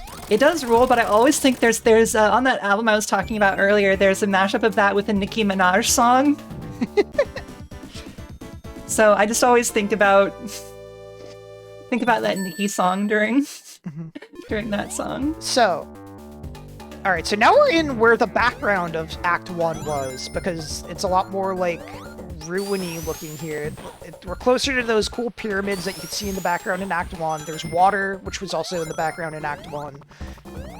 We somehow were actually traveling on the Y-axis the entire time. Don't ask how. So, the music. So, Sega fucking loved having, like, famous musicians do their music for them, for the Sonic games. The notable one, of course, we did touch on Dreams Come True, Masado Nakamura. He did the soundtracks for Sonic 1 and 2. Because because Dreams Come True was, like, doing really good, probably in part because of Sonic. Maybe in part because of Sonic, I don't know. The point is, he was doing good. Those Eggman heads are not there in Sonic and Knuckles. Nope. Nope. I don't think there are any Eggman monitors in 3 and Knuckles. I think they took them all out. There's like one in Lava Reef, I think, and that's it. And I think they might have kept one in like fucking Ice Cap, like exactly one. I might be wrong though. Oh yeah, no, maybe the one in Ice Cap does stay. There's a lot in Ice Cap. They're extremely rare. They're extremely rare in general though. But yeah, there's one in Lava Reef that definitely stays. So Masado Nakamura, he wanted more money because he was doing really good and had like definitely established that he was a like pretty notable artist by that point. when they asked him to do Sonic 3's music, and they said no. We're going to get a cheaper artist, Michael Jackson. So Nakamura wanted money both for his contributions in the new game and for if they chose to reuse his compositions for any future Sonic titles. That is why you don't hear like the famous like Sonic theme song that had been his theme song up to this point in the first two games, and that's why you didn't hear a lot of the like classic Sonic music until much more recently when Sega finally like kind of came around and realized like that stuff has some value. Maybe they renegotiated around like the time of like Generations probably, but like Brawl was like the first time in like a while that they had used actually that's not totally true. I just remembered Sonic Battle and Sonic Advance 3 used like the Green Hill leitmotif, but they remix it. Sonic Adventure 2 also used Green Hill. I guess it's not totally true, but the point is, they were very stingy about using the Sonic 1 and 2 music. So Sonic 3 was ultimately developed in Japan, I believe. Michael Jackson had like a previous relationship with Sega because they worked together on the famous arcade game and Genesis game. Everybody loves it. Michael Jackson's Moonwalker. He did have like a working relationship with Sega into like later in his life because Space Channel 5 has Space Michael. Oh, that's true. Oh no, is that not going to respawn for me? All right, I think I need to rewind here. You can get it to respawn, I'm going to but you have drown. to, like... If I went far enough to wait to get it to respawn, I would have drowned. Space Michael. Everybody loves Space Michael. So it seems like it's commonly believed, but I don't think it's actually based on anything, that it was actually Michael Jackson who said, I want to do the Sonic music, instead of them asking Michael Jackson. We don't really know, but Michael Jackson is not credited in Sonic am I going to be 3. one ring short? I don't want to be one ring short of Supersonic during the end. There we go. Now you gotta just save those rings. So if you... Actually, wait, let me see if I can show this. If you can get up there before Eggman does... no, I think I need Tails' help to do that. If you can get up there before Eggman does, you can just kind of stand up there and destroy it. Oh, alright. Well, I don't know if it'll de-transform me after this fight or not, but if I don't have... I'm pretty sure. Alright, well... So you're gonna have to sit through this whole thing. Okay. Oh shit, here it is! I probably won't get Finally, there with the big rings showdown to with show. Knuckles! Big showdown with Knuckles! Yep. Okay, bye, Knuckles. Oh no! Oh no! Sorry, what were you not going to have enough rings to show? I probably won't have enough rings to show that the second form of the final boss actually can hurt Supersonic in only in Sonic 3 alone. They changed it in Sonic 3 and Knuckles. Well, that boss is also just not in Sonic 3 and Knuckles, the big arms guy. Well, I guess that's true. But people who have patched that boss back in have taken away its ability to do that. I thought that this was so cool when it's like, oh, finally, I get to drive the egg car. I get to drive his cool robot. You're gonna die. I was getting greedy. Oh, come on. His little orb hurts. Don't forget his little orb. Oh yeah. No, I'm getting like stuck inside of him here. So you've boarded the death egg as it's taken off on this cool platform that he has attached to the bottom for some reason? Question mark?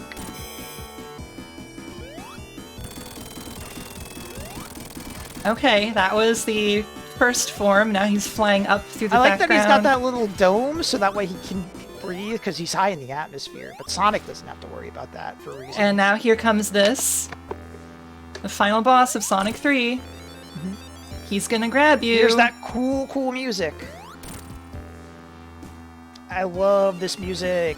I love the really bad remix of it in Sonic Chronicles. The Doomsday Zone music is... I always think of this as the Doomsday Zone music, even though it appeared here first, but...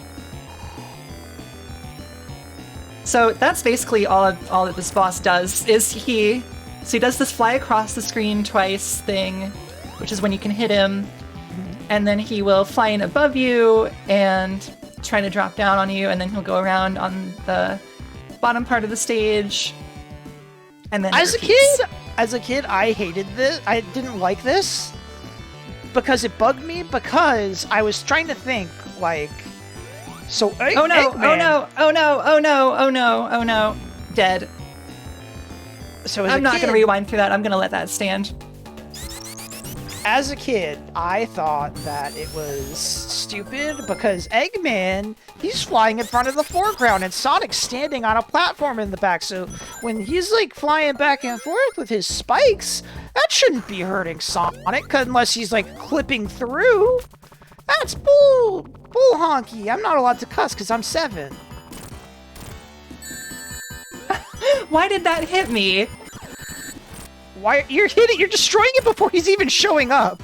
That big brainer, pro gamer. Bye. Okay.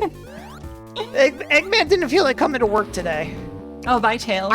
I don't think so. I know in Sonic and 3 and Knuckles locked on, you can still get up there and hit him, but I don't think you're able to like get up there before he can actually like get in. I don't know. I'm fast forwarding here since this part takes a minute and we've already seen it. It's so funny that like Knuckles shows up and that's like his big final appearance of the entire game. Your final showdown with Knuckles is him like eating ass. Famous activity of Knuckles the Echidna. He does. His favorite fruit is grapes, especially ass. Oh, there goes... None of my rings actually bounced on this platform.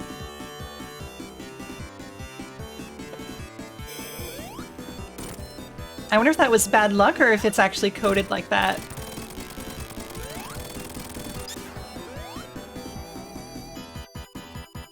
So getting into it a little more with the music, I'll probably stop talking about this when we like hit the ending. So like one of the things that like really like complicated the whole like Michael Jackson worked on Sonic 3 thing is that like Michael Jackson had been notorious for like using pseudonyms to get around like contractual obligations. The well-known one is like his appearance in I tried to roll under that and it didn't work. All right, I actually am just gonna, just so we can get through this, So the well-known one with Michael Jackson is like when he was on The Simpsons, he went under the name John J. Smith. And like he was guest starring as a guy who thought he was Michael Jackson, and he, you know, Michael Jackson also did do the Bartman. So he had a lot of connections to those badass like pop culture figures of the early 90s. The actual musicians credited are Brad Buxer, who was the Jetsons guy, Daryl Ross, Jeff Grace, Doug Grisby III, and Sirocco. That is a pseudonym for a guy whose name I will dig up later.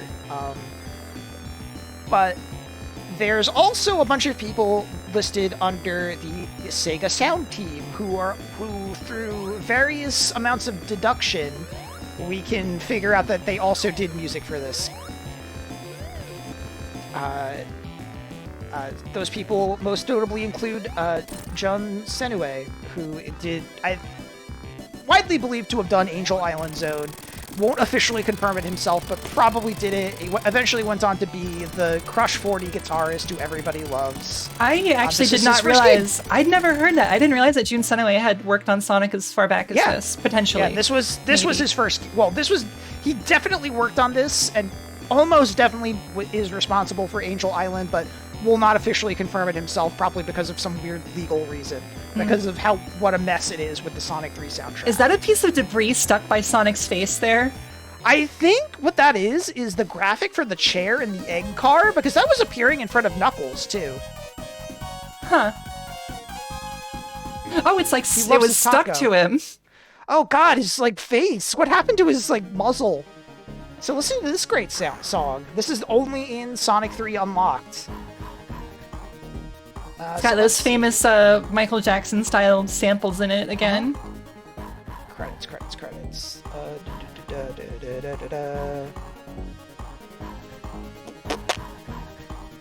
find? So Sonic 3 Complete, I think, plays this during one of the like ending cutscenes where it normally would just play the Sky Sanctuary song again. Yes. Just so this gets a little bit of time to play again. So this song was the basis of another Brad Buxer from the Jetsons and Jackson song collaboration, "Stranger in Moscow." Which was not that was like I'm not super familiar. That was 1997 or 96, 97. That's like 2 or 3 years after this game came out. So they were using this as like a reference point for that eventually. Brad Buxer used the same chords. So basically, this is a prototype. Oh, there for what he is. eventually Yep, there he is.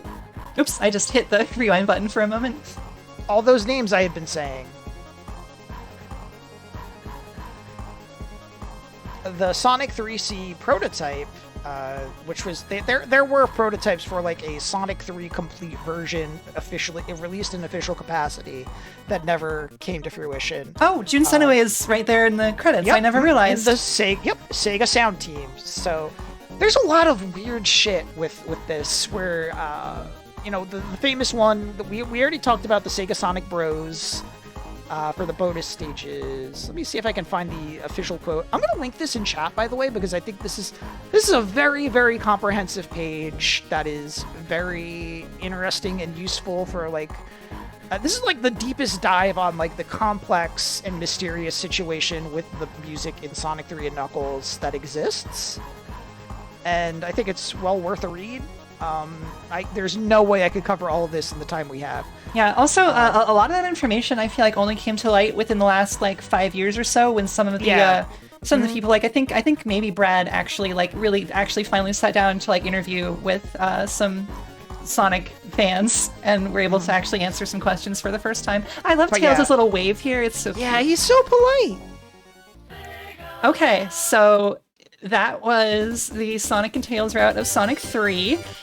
There's more to show. We're going to take just a quick break. There's competition mode to show. Oh, yes, and, we have to show those great stages. At the very least. And so we're just going to take a quick break, and we'll be back with more Sonic 3. See you soon. All right, see ya in a bit.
Okay, and we're back, and there's still more Sonic 3 to show. So, Yeah, there's like 5 entire levels. I think there are 6 of them. Oh, are there 6? I thought there were 5. Azure Lake. Maybe there are Home only 5. Gadget, and Well, here, this let's just look. one. Yeah, all right. So this is the competition mode, which This replaces can be played Sonic 2 2's players. 2-player for mode. Yeah, and but you can also has play its it own alone. Stages. Okay, there are only 5 of them. Ha! Evan wins. I was just playing this last night, and oh, you know what it is? It's that there are 6 entries for it on the stage select screen, but the 6th one takes you to the bubblegum machine. Oh, yes, that makes sense. But it's labeled as being like the 6th one of these. So, yeah, this is like a little 2-player race mode through miniature stages, or you can play it alone in a like time trial mode. So Knuckles is playable in this, but this is where he makes his big debut. yes, this is the very first time you can play as Knuckles. You can hear him making the noise of the insta shield, but the tiny sprites don't have the insta shield. Also, there's no visual point to it effects. because there's no enemies in this. There are no enemies in this. When you're playing the 2-player modes, there are these little switches throughout the stages that will make items appear, but they would appear here, but they don't appear in the time trial mode. There's a speed shoe, there's a slow shoe, there's a swap places with the other player. There's one that like attacks the other player, and then there's like a ring that protects you from getting hit. But apparently, I was reading about this last night, the ring is like glitched out so that it only really works right for player 1. So yet another symptom of this being like a very sort of rushed product in places. It's very interesting to me to see. Oh, here's that song I love. Yep, this is the this is the No Way song. No Way. I love this song, but it's a little faster here than when it is used in Sonic 3 and Knuckles. Fun fact. Like the tempo is a little faster. Yeah. And yeah, the songs here for these are all unique songs. Yes. Some of them are pretty Balloon good. Park. This one is another one that we know is Jun Senue, actually. Oh, this has a lot of Jun Senue energy, actually. Yeah. That makes a lot of sense. I love these elephants. Those elephants The fucking sprites here suck. I are love really them. good, actually. Yeah, They're like this for what this background with is. like the circus and the Ferris wheel and stuff. Like it's very fun. Yeah. But yeah, this is one of the ones we know is Jun Senue. A lot of the stuff is mysterious with the music credits and who did what. But like they reused this in Sonic Generations, and it's been on some other soundtracks. So we are, I think, when it's been on like No some way. compilation soundtracks. No way. No way. No way. I think when it's been on some compilation soundtracks, it has been like directly attributed to Jun Senue. So yeah, I love this one. Oops, I wanted to Good show clown the theme. I wanted to show the flags up there because they have different little icons on them. I keep falling through instead. Okay, so there's I there's love a robot. Those elephants. It's a little like it looks like the Android logo, but like It looks a like decade the- before that existed. It looks like they're doing the retro TV pose from Animal Crossing. Oh, a little bit. That There's little a guy heart. looks like they're gonna start saying ba ba boo da ba da ba ba doo.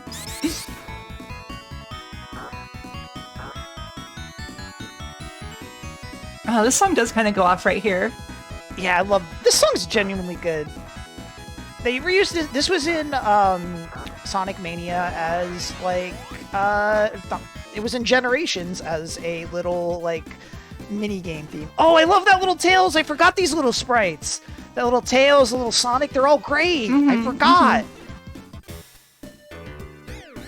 So Tails can fly in this mode. Yes, which is fucked up.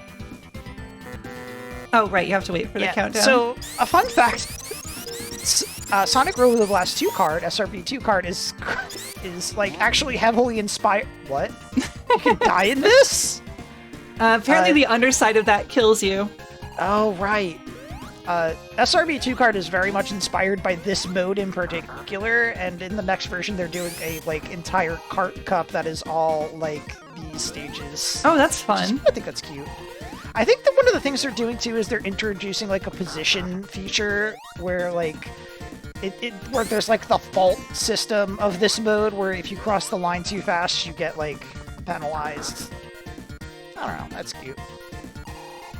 Yeah, I don't know why Chrome Gadget, this tiny Eggman base, just has this horrible guillotine in it.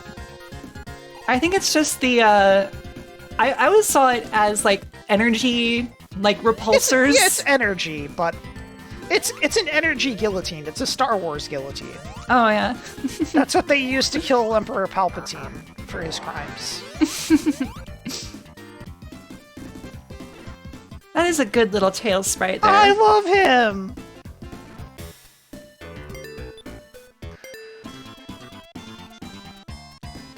Balloon Park also has like that same like treadmill thing that I guess it was also in Quartz Quadrant, but it's like the similar kind of graphics with the little like conveyor belt that is like blinking. This part is evil if you get through here as the first player in a 2-player race. Like that will disappear and the person behind you might fall through it.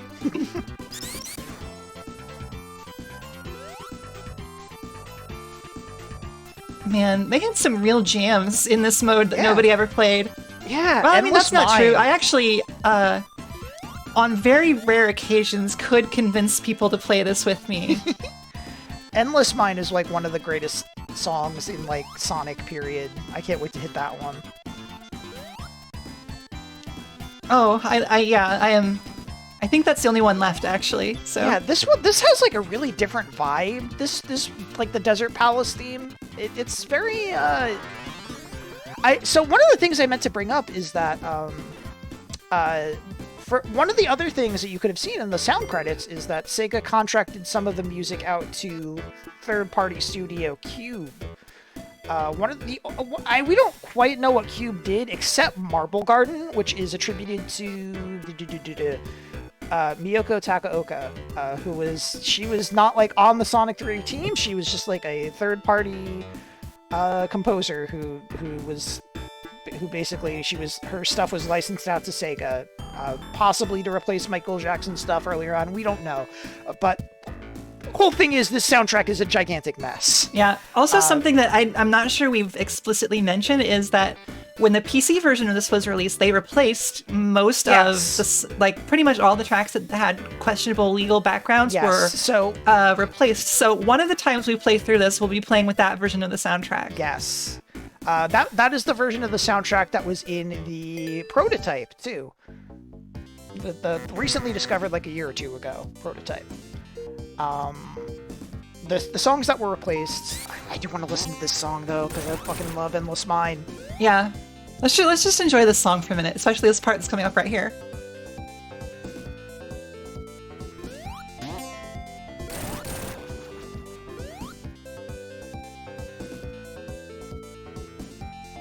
Rolling around at the speed of sound. Yeah, they worked this in the classic version of the Act 1 classic Sonic version of City Escape in Sonic Generations, and it's really cute.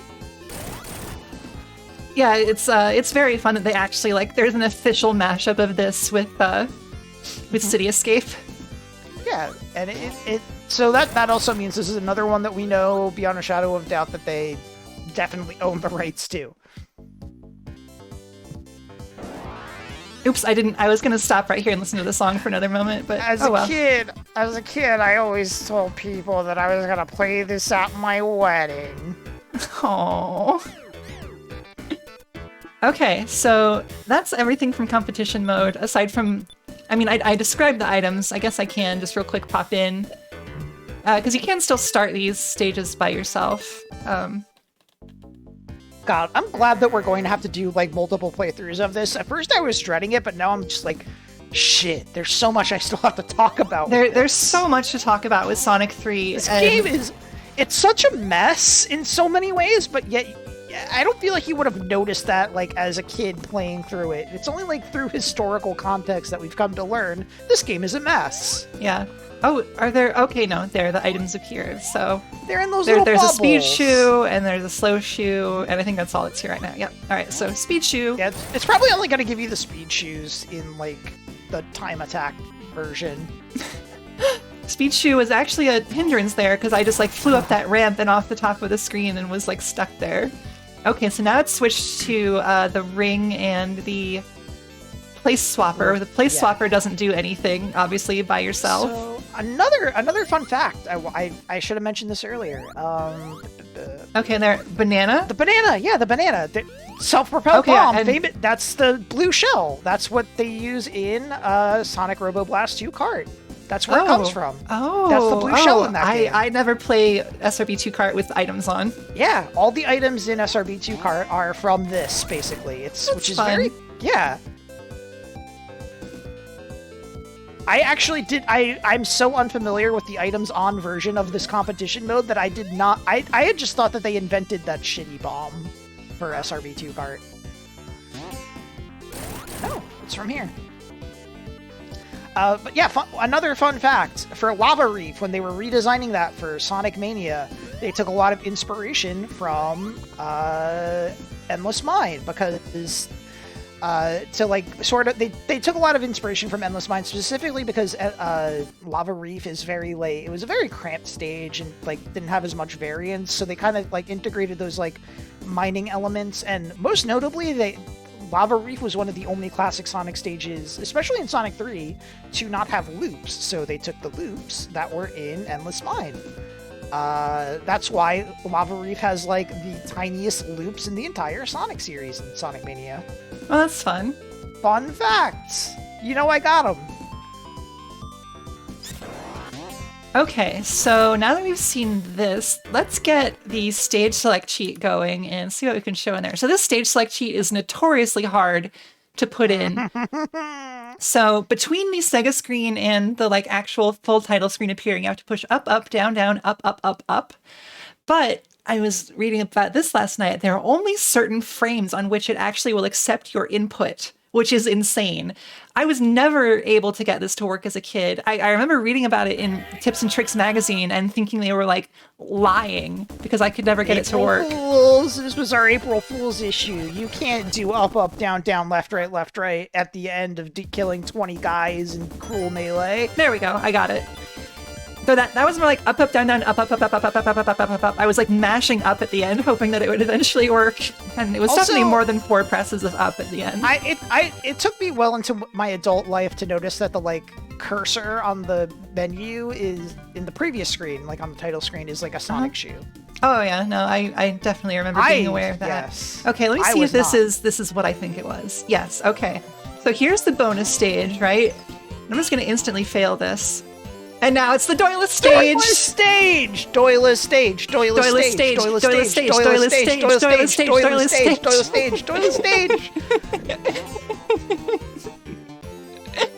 Oh, I love doyless stage. Doyless stage!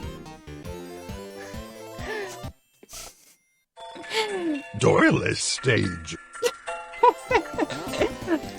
You and me, we have very conflicting personalities sometimes, but we do get together and meet in the middle as a goblin who... the Venn diagram of us meets in the middle, and it's Doyless Stage. Doyless Stage. We're goblins for Doyless Stage. I love Doyless Stage. Doyless Stage. Doyless Floygan. Doyless Floygan? Doyless Floygan! The secret Floygan brother. Sega Sonic Brothers, eat your heart out. There's a new third brother in town, and it's Doyless Floygan. So now that we've shown that, it's going to be hard to not call bonus streams Doyless streams. Mm-hmm. Talked about this. Yeah. So something interesting about this is reusing the code from the Sonic 2 stage select screen. So if you notice that icon down there, that's Emerald Hill. Yeah. Chemical Plant. Aquatic Ruin. Yep. Casino Night. Yeah. Flying Battery, Zone. just as I always remember. Oh yeah, Flying Battery, which looked just like Hilltop Zone. Yeah, Flying Battery, which we definitely played, by the way. Ice Cap is Mystic Caves. Launch Base is Oil Ocean. They didn't do new icons for like any of them here. Sandopolis. And all the rest of them are... And there's the Hidden Palace Zone icon. Oh yeah! I forgot about that. And then the rest are Death Egg, I think. And then the Sonic 2 special stage is the special stage icon. Oh yeah, and they use those little music icons in... they redid them for Sonic Mania. There's like a Tails and a Knuckles. So you might notice, both Flying Batteries here as our Mushroom Valley... famous stage. Look at all those mushrooms in that icon. So, Sandopolis, the final stage. Yeah. So in Sonic and Knuckles, Mushroom Valley was renamed to Mushroom Hill. Mm-hmm. But here in this stage select, it was called Mushroom Valley. Let's see, what else interesting can we show with the stage select here? I feel like I'm forgetting something interesting about this. A little fun fact I'd like to bring up is in Sonic Mania's special level selects, they also use the... What happens if you try to go to a stage that doesn't exist, like Mushroom Valley or Flying Battery? Why don't you show our lovely chat what happens? Well, I'm pushing the start button, and nothing is happening. Oh. Does Flying Battery load garbage? No, they only load garbage data if you get in with like a Game Genie. You can force your way in with a Game Genie, but otherwise, see, like they're pressing start on that brought us to it. But yeah, you are not allowed to load the stages that don't exist, and their data has been cleared out. So if you go there with a cheat device, it's just garbage, empty data. But yeah, for Egg Reverie in Sonic Mania, if you try to access that through the level select, it shows the Death Egg, because that's not because they didn't feel like making graphics, but just because that's the traditional, we don't have an icon for this one icon. That's fun. Let's see. Oh, something else that we didn't show. Let's see, can we back out of this menu? Oh, I think I just need to reset. Sega! Oh, sorry, fast forwarding to get through that. Fast forwarded Sega is cursed. Oh yeah, there's the little... Yeah, so now that we've cleared, you can see we have all the Chaos Emeralds around us on there. We've got Supersonic as the file icon. It's me, Supersonic, and I'm giving you a thumbs up, little Timmy. Good job on clearing the game. Hey, yeah, I'll play with you some other time. Thank you. If you push start here on the Supersonic icon, it plays the credits again. And then you can actually stage select your way to the first act of any of the existing acts. If you want to hear that great Michael Jackson Stranger in Moscow once again. Mm-hmm. Well, you can't hear it anymore because you can... Okay, there you go. You have to move off if you wanted to. I used this so much as a kid because I could never get... Well, first off, that level select cheat doesn't work in Sonic 3 and Knuckles. And second of all, I don't think people actually knew the like really weird way that you enable the sound test menu in Sonic and Knuckles back in the day. Like, I feel like that was just not known, or at least it was not known to me, who spent a lot of time reading about Sonic on GeoCities, which makes me think it just wasn't known, but maybe it was. Yeah, I would use this a lot to go back and replay my favorite stages, like Carnival Knight and Ice Cap Zone and Sky Sanctuary. Actually, I would go to Hidden Palace Zone a lot to fight Knuckles. Oh yeah, same. I love to be... So, like, one of those other things that I mentioned at the top of the stream that I had played Sonic and Knuckles before Sonic 3. The thing was that, like, I thought, for some reason I had invented it in my head that, like, Tails had, like, died off screen because I couldn't think of any other reason he wouldn't be in Sonic and Knuckles, and I was really sad about it. And I thought that Knuckles, like, replaced Tails as the new second character. So when I got Sonic 3 and I was able to, like, make Tails fight Knuckles, it was very, like, I had a lot of indiction in my heart over it. Nice. I'll show you what happens if you mess with my little me, who I am. Okay, so I think that's most of the basic stuff to show for Vanilla Sonic 3. So we've kind of discussed some concepts for what we could do after this on the stream. I've still got plenty of energy left. I don't know about you, Evan. How you feeling? I could go for a little more, yeah. Okay, so maybe let's run a poll in stream chat. I think the two things we could do from here are... So I am going to do a Tails run of Sonic 3 and Knuckles when we start playing and Knuckles, but I could do a Tails run right now of Vanilla Sonic 3, or we could hop over to 1994 on the Game Gear and look at Sonic Drift. Evan, can you do that as a poll in chat? Sure. Poll.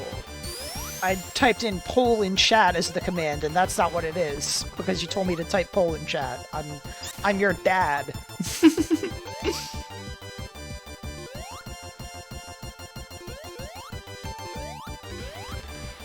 Sorry to have the horrible Supersonic music looping through this. Oh, here, I'll go fight this boss. Sonic is a hedgehog, furry little hedgehog. Poll.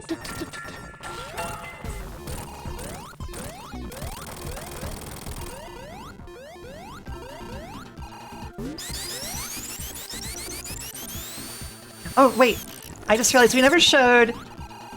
Let me, if we're very careful here, we can see... Oh, wait, there he was. Oh, there he is! Bluckles. Bluckles!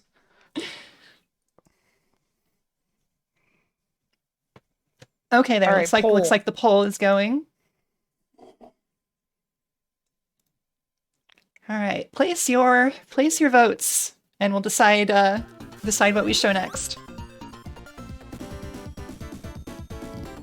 All right, looks like Sonic Drift is taking an early lead here. I also made it so you could spend 69 of your Lili Fun bucks if you want to vote a second time. Nice. Okay, it looks like Sonic Drift is gonna win here. Yeah, if you want to stuff the ballot, though, you're gonna have to, like, sacrifice a few little creature summons. So I consider your moves wisely.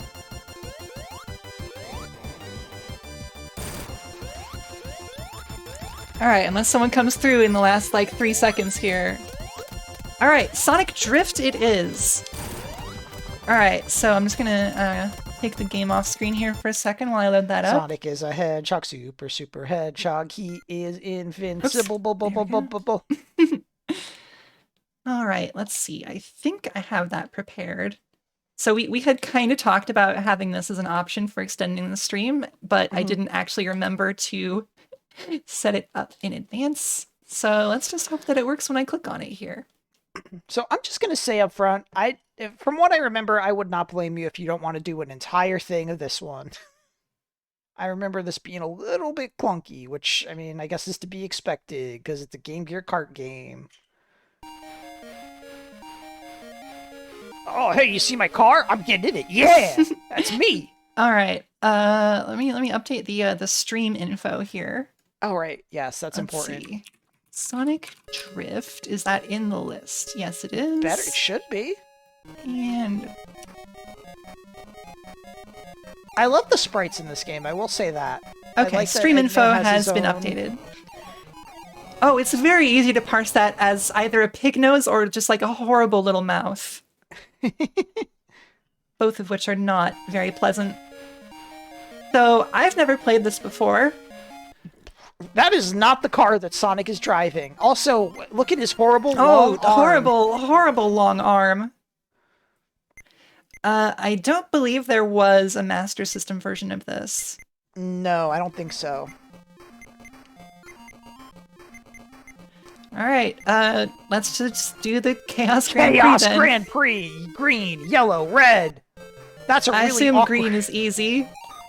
I think it's just the courses. There's... Which courses you do. Alright, Green welcome Hill. to Mario Kart. Oh, this is unpleasant to play with human eyeballs. I don't like what the ground is doing. Yup. It's pretty bad. I remember Sonic Drift 2 being, like, better. Also, to say, I like the character sprites. I like Amy's little buggy. Mm-hmm. There's some, like, official art of her with this buggy, and, like, from the front it has, like, a little, like, Herbie the Love Bug starring Lindsay Lohan face. That's cute. Oh, this is... Okay. Wait, do I have... It's okay, like- the other it's button like is Mario a drift Kart. button. Okay. I don't have a drift button if it's called Sonic Drift. Not that I would. You never not that know. Like, no, I'm not putting that on you. I'm just saying, like, I don't think it's unreasonable to assume that this somehow wouldn't have had a drift button because that's kind of what this is feeling like. All right, I'm getting a feel for it. I think maybe. I don't know what caused me to like spin out and crash there though. Yeah, Blaze has a good point in chat that this might be a case where the blurry ghosting imagery of the Game Gear LCD would have probably helped a lot. Yeah, probably. Winner Sonic. Oh, I just realized he is Eggman in this. Was this a actually I think I might have when I loaded this up seen that this was the Japanese The version war of this began. ROM. Earth trembled in fear. Bald, brainy, and cold-hearted. The distance grows closer, little by little. Wow, the power you possess is incredible. He doesn't stand a chance. Thank you. Wow. So here's something fucking wild.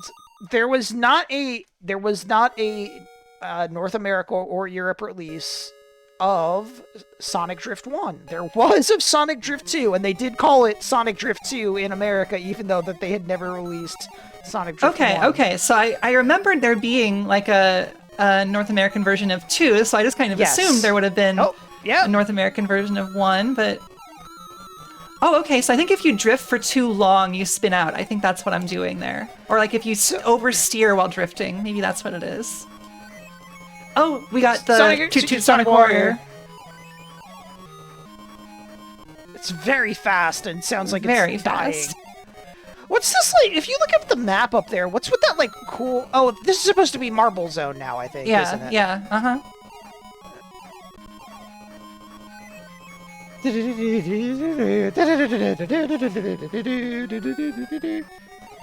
So here's an interesting fact. Do you want to know who this game's producer was? Who was it? Yu Suzuki. I feel like I knew this. He's the guy he's the Shenmue guy. He is the Shenmue guy. He's the Shenmue guy gave us this. Oh no, look at that sprite! Oh, Amy, I love you. Go off, That was very Queen. funny. I think it was supposed to be like her mouth was like open and she was cheering, but it kind of looked like she was doing like a 90s like sticking her tongue out at you kind of face. I wouldn't put it past her. It's very funny that like it was kind of unclear what the deal was with Amy's like headband situation. Like now it's definitely like she had like a little like hair tie. They've definitely like established that that's what's going on with her here, in like her classic design in like more recent stuff. But back then it was they kind of whiff-waffed on Amy waffled Calvin Ball. on- yeah, Amy Calvin Ball with regards to what the red part of her head was. Mm-hmm. If you ever get any more emote spots, we need to add Amy Pog. Oh, actually, that would be a really good one. Can you make sure that you, like, grab that sprite? I will just get a sprite sheet from Spriter's Resource. Yeah. I think we're getting close to having another emote slot. So it's at 15 sub points, we'll get another one. And I think we're at, like, 7 or 8 sub points right now. And as people's subs renew for the next month, that'll, you know, go up. Also, if anyone out there has, like, Look at her go! Yeah, that's a really good face. If anyone has, like, Twitch, Prime Gaming subs they're not using, like, you know, feel free to toss them our way if you want that Amy Pog emote. I mean, it's like... Yeah, I mean, like, no pressure, but... No, it's less that we're, like, hungry for... Oh, that Eggman! Oh, yeah. I personally always forget that the Prime Gaming sub, like, exists and never actually remember to use mine, so... I just really want that Amy Pog emote. Yeah, it's less that we're like hungry for those subs to get. We're not chasing the clout. We just want emote slots, basically. Exactly. Okay. Where the hell? Right, so I'm kind of getting really used to in this, but getting used to how this controls. But I am a little scared of this being harder once I go to the other cups. Okay, here we go. I have sent you a sprite sheet from the Spriter's Resource that has Amy's cool Pog champ. Okay. Amy the Hedgehog. There you go! Emote name, Hedgehog. Yeah, I think it's gonna be Hedgehog. God, that's a very funny face.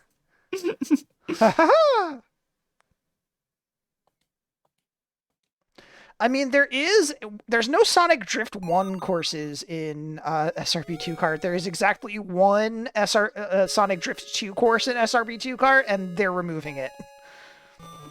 Although, although there is also one that is inspired by Hilltop from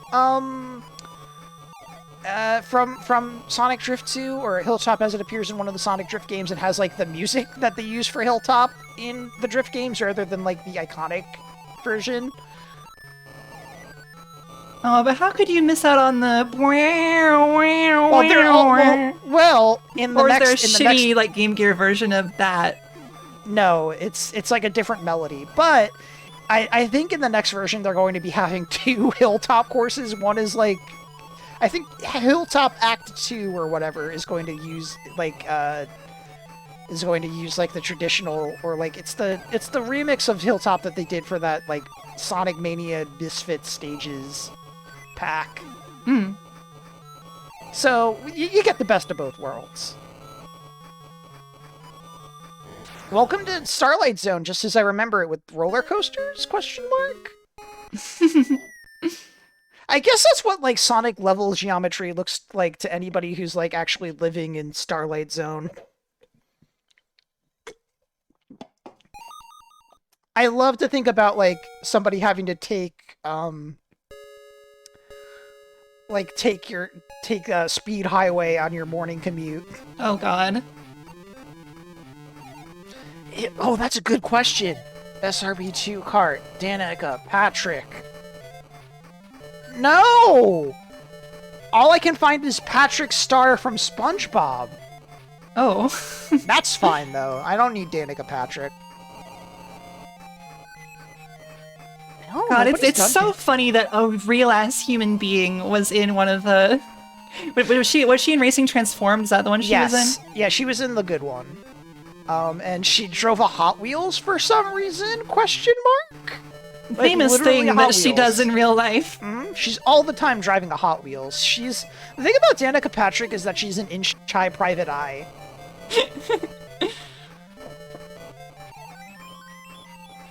I don't know when they're gonna release that update, but I hope. But like, you know, like it seems like they're taking their sweet time with it because it's a fan project. And that is totally fine. I would love to have it now in my life because it looks really good, but like not if it hurts somebody's brain to get it out the door for me, Evan. I do very much want to play. Great, you are Look at number that one. Tails! Look at that You and Tails! XCP. Oh my god, that sad little Tails.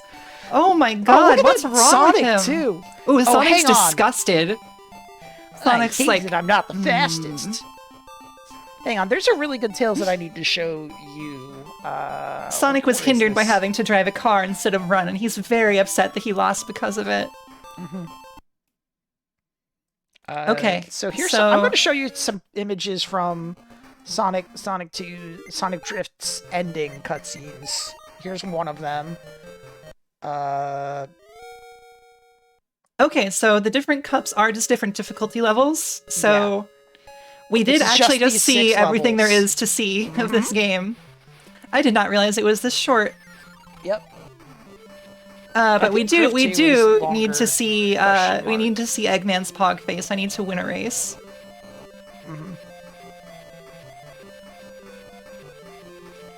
Though perhaps I should not have. Well, I needed to pick the next difficulty up to make sure that it was just going to be a difficulty and not a different set of tracks. But oh no! Win the race, just win the race, just win the race. I don't care what it takes. I don't care what it takes. Just find a way to win the race.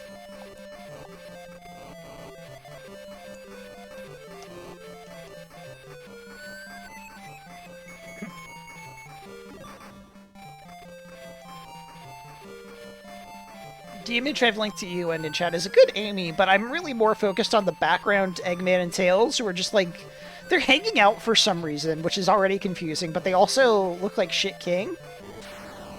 All right, I won the race and now I'm happy. Oh, Oh, very good, he's- very good. He chomping. He chomping. All right, all right. I'm just gonna reset so we can do this once as everyone. Oh, there's Eggman's first place face. Everyone has Oh, a he's first so place and happy. a not first place face here too. Oh. God, I hate seeing his teeth like that. It's very upsetting. I'm Alright. smiling for my book photo. All right, we got to see everyone's first place photos here, or sprites. You said photo, and so then I said photo. Tails looks like he's driving a shoe.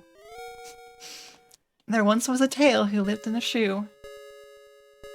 That's true. End of rhyme. Oh my god, Sonic is so much faster than Eggman was.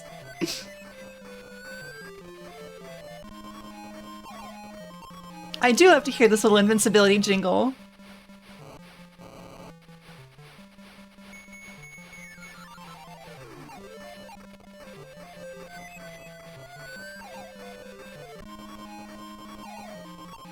Oh, it's just very nice to hear. So Evan, does the manual for this have any like fun story bits in it or anything? Sonic Retro has a pretty good collection of manuals. That's where I always source mine from. If you want to go take a look. Sonic Drift Manual is what I'm googling. All right, here comes Sonic's wind sprite. Oh, this is kind of boring. Ooh, is there something English good? translation of the Japanese prologue. Okay, Oh, wait, hang wait, on. wait. Someone in chat is saying that even though it was the same course name, the shape was different. I'm not totally sure that was correct. I don't know. All right, Well, wait. we'll see. Wait, I'm just gonna just real quick rewind through this so we can see the map again. Maybe. Come on. There we go. Okay, so it's like a shoe. A shoe facing left.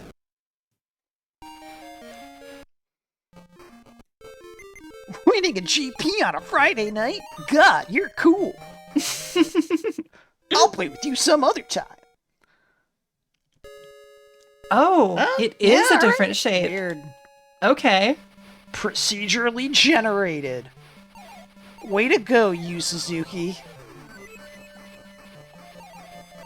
So I guess that's one way to increase the difficulty. I wonder if the AI even changes at all, or if it's just that if it's just that they put like more or harder turns into the courses.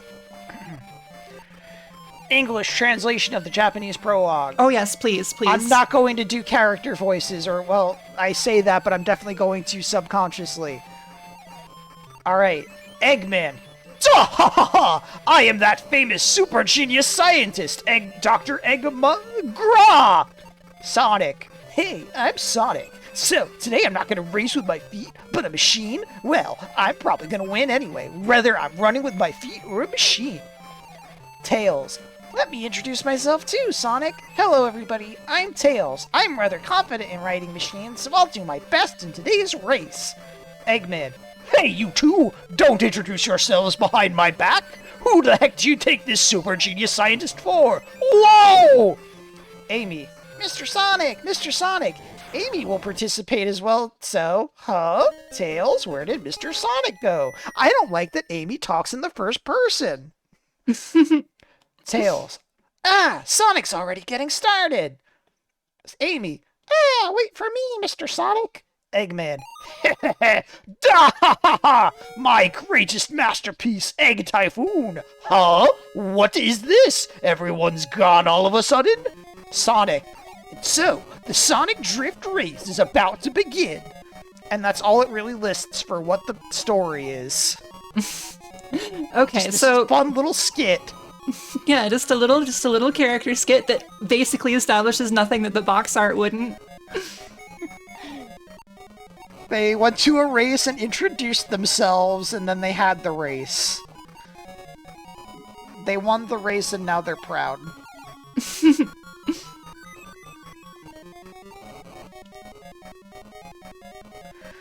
There's I'm a having a little hard bit time of the catching up song. with Tails, or with Sonic as Tails here. Well, that's the Tails experience. That is the Tails experience. There's a little bit of the song for Marble Zone that kind of sounds like it's the Home Improvement theme. Oh my god. Let's see if I can point it out if we get there again, because the music does not like loop or like continue from where it was. Oh, well, we missed rip. it. There's a part that goes like. Alright, I'm gonna reset and play this one easy again just so we can see the Tails win sprite. Are there special abilities for all the guys? What? Wait, what? Evan, consult the manual. Well, there's nothing in the manual, so I'm just looking at the regular Sonic Drift page on Sonic Retro. Sonic, Vehicle, Cyclone, Special Move, Speed Dash, same as Red Monitor Power-Up. Tails, Jump Over, same as Spring Power-Up. Eggman, Egg Typhoon, drops Mine, same as Collision. Amy drives the Breeze. Her special move is Toss Heart, reduce other speed. Okay, they do have. How do you do them? There are only 3 buttons on here, and I've pushed all of them.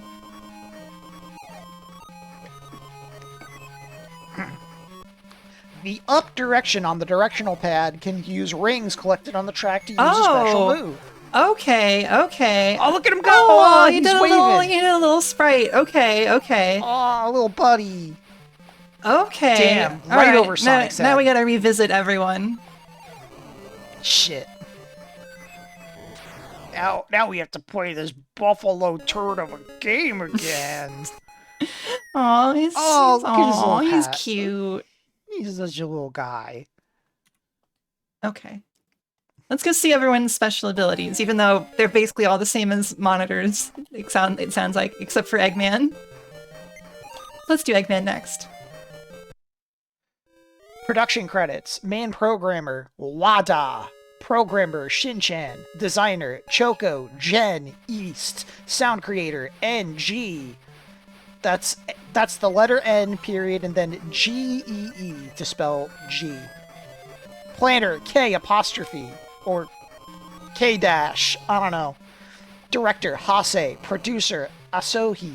Special thanks to you. Wahaha, TDH. I feel like we've seen TDH in some of the other credits for other Game Gear games. Presented by Sega. Hase was definitely one of them too.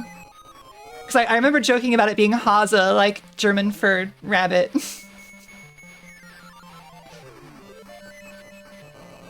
Not really clear on which of these is Yu Suzuki, which is interesting. Yu Suzuki is credited as the he's one of the he's the like a secondary producer to Hiroshi Aso, who is Oh, okay. Also, okay. The little Eggman chomp face is very funny. Okay, so it seems like he probably has the best offensive ability. Or maybe the only offensive ability? I guess Amy's was supposed to slow people down, so let's go see what that does. And Sonic's is just a speed boost, so I guess we don't really need to see it. Well, actually, maybe he does a unique sprite afterwards, so I'll try it anyway. Alright, just need to pick up a ring, and I missed that one. There we go. Maybe? Okay, well it must cost more than one, because pushing up there wasn't doing anything.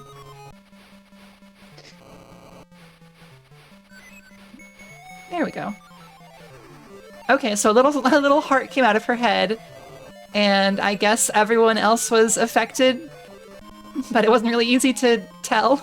I hate to have a kiss blown at me. Oh no, cooties. Oh, I'm taking so much damage. Amy looks like she's got, like, the down arrows of Aang Avatar Last Airbender on the back of her head. Oh, man. I don't know what this voice I'm doing is. I kind of sound like a very nasally version of KO. Yeah, it was a bit of a, like, D&D Greg situation. D&D Greg is more like this, I think. He's a lot more grovelly, and I can't really do that. Alright, let's see what Sonic looks like when he does this. No, don't blow a kiss at me. You'll make me slow down and lose the race. Just kidding. Unless you do want to blow a kiss at me, girls. Okay, no, it's the exact same thing of his normal speed boost sprite, which is just that his, like, quills fly back. He doesn't do a fun pose like Tails did. Okay, so that was actually... I think we've almost shown everything there was to show for this, which was way faster than I thought it would be. I knew this game was small, but I didn't realize it was that small. So what do we want to do now? I don't know. Because I feel like that was only, like, what, maybe half an hour tops? I mean, it's almost 1 a.m. here. It's like, I don't know, 3 hours. It's a good stream. Yeah, okay. Yeah, that's true. Alright, so then I guess we should switch modes over to the spreadsheet. Yeah. Okay, let me close this out. Alright, I'm gonna pop us over to the BRB screen while I set up the spreadsheet. We'll be back in just a sec.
It's a supersonic flight, gotta keep it going.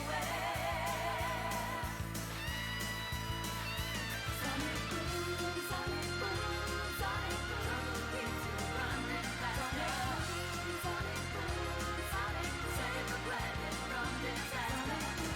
Sonic boom, sonic, spinning through a world in motion. Sonic boom, sonic boom.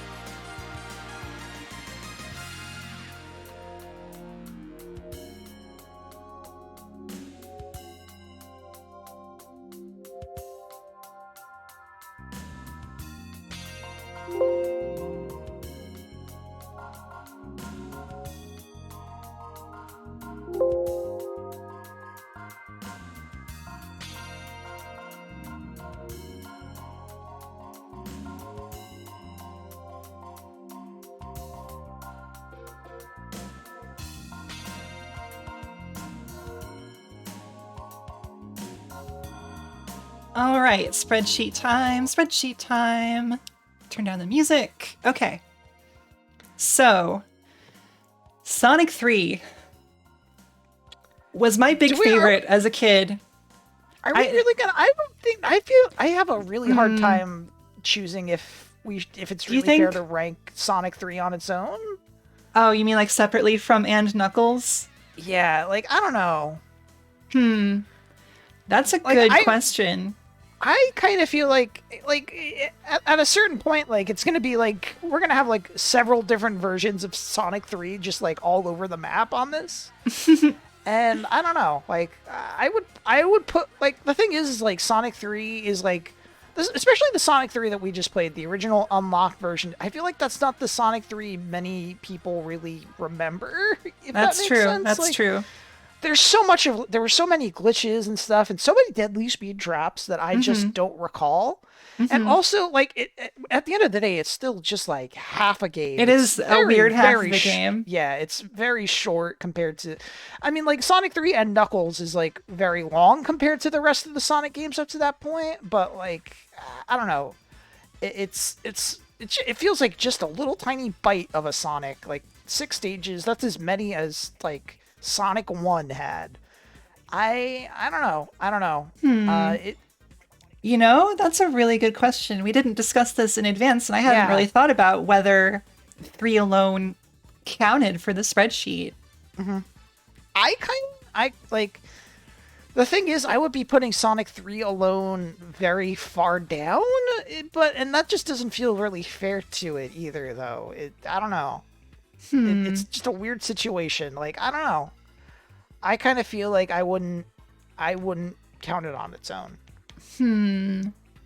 It does feel weird to not have it on the list at all, but also it is true that whatever its placement is would be like, you know, far Whatever supplanted it's- by the yeah. and Knuckles version. Yeah, and also like I feel like whatever you would place Sonic 3 on it, like it's hard for me to feel like I can make like form an opinion on just Sonic 3. Right, because it's hard, even if you're just playing it like we just did, it's hard to separate it from your memories of the locked-on Yeah, complete the version. better version. The cooler Sonic 3 with sunglasses.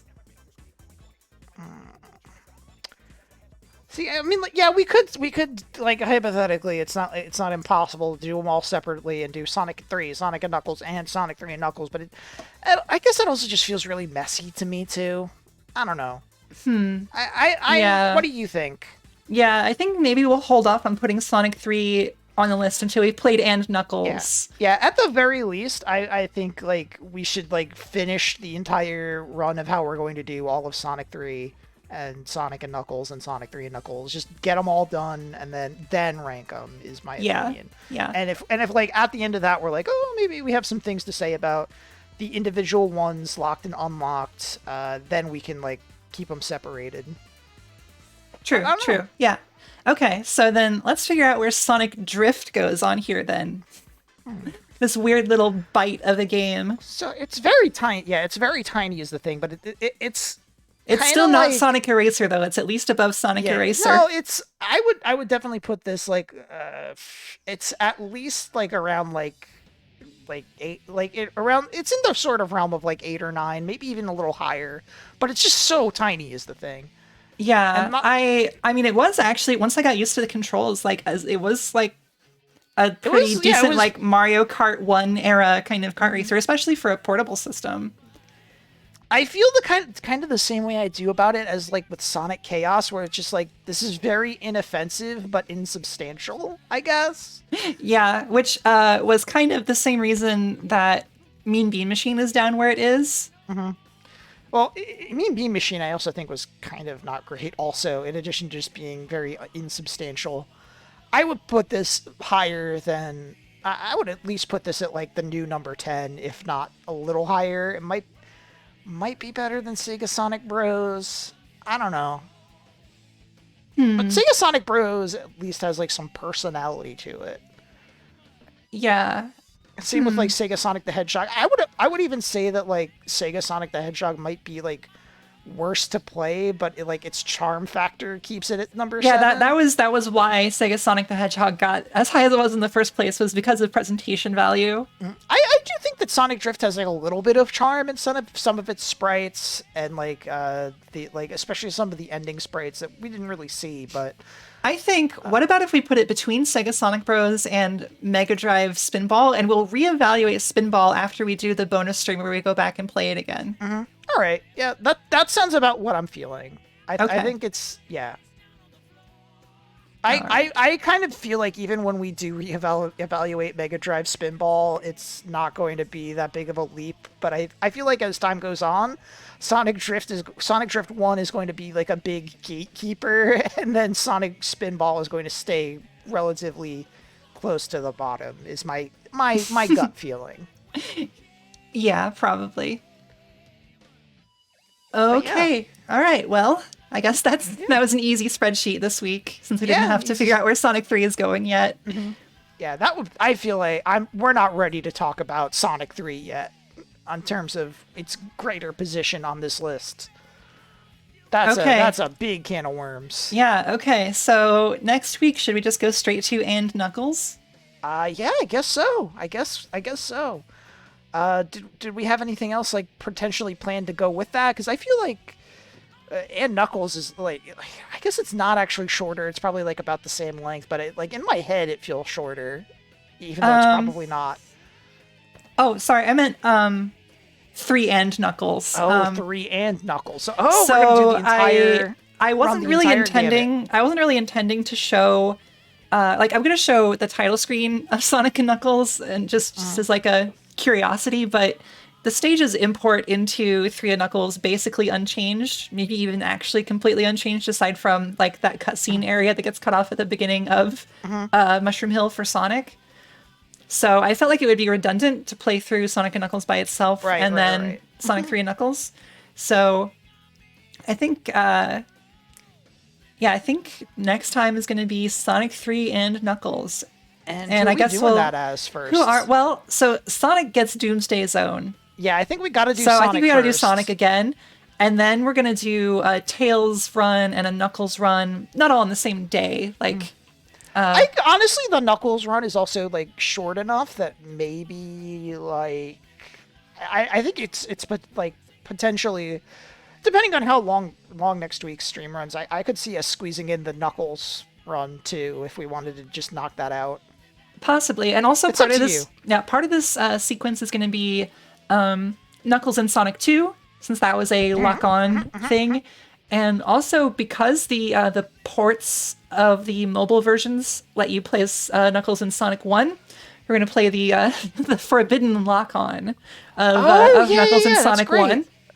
I just realized, do we have blue spheres on this? I don't think we counted Blue Spheres as part of the as a separate game. I don't think we counted any of the And Knuckles lock-ons as individual entries on the list. If you want to put those in so we don't miss it, go for it. Yeah, I'm gonna do that. Where is?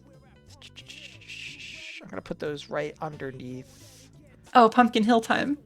I ain't gonna let it get to me. I can't, I think the intention of Pumpkin Hill is supposed to be that Knuckles is not afraid of the ghosts, and he's, singing about how badass he is for not being afraid, but I can't help but listen to it and think it's, sort of him, trying to, pump himself up because he's kind of scared. He's saying, I'm Knuckles. Nobody scares me. I feel like he's saying that to, reaffirm himself and, stay confident because he is scared. Mm-hmm. All right, let me just look at something here real quick.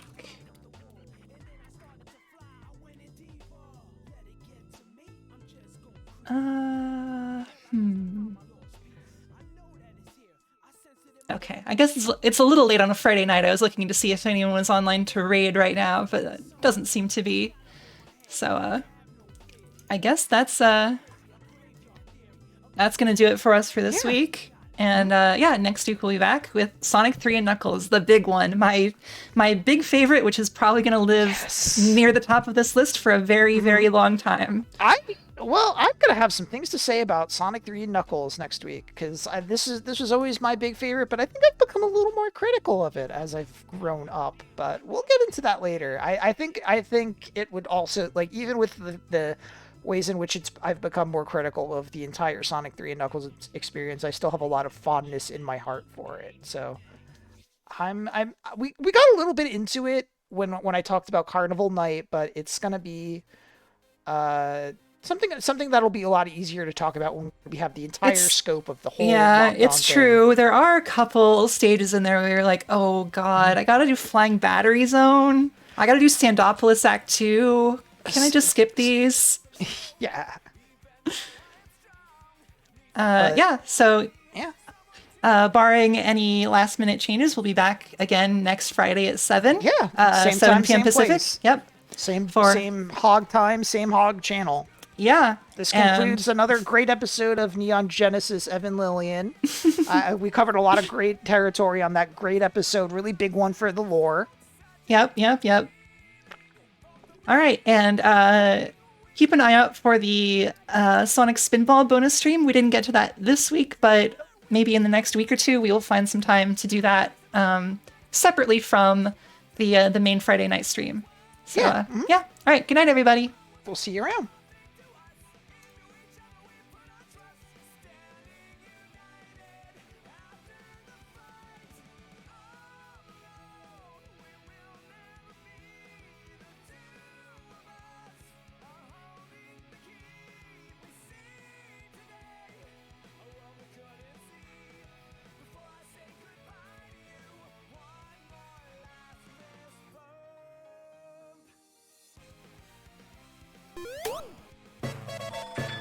Thanks to Emperor Beef for the follow.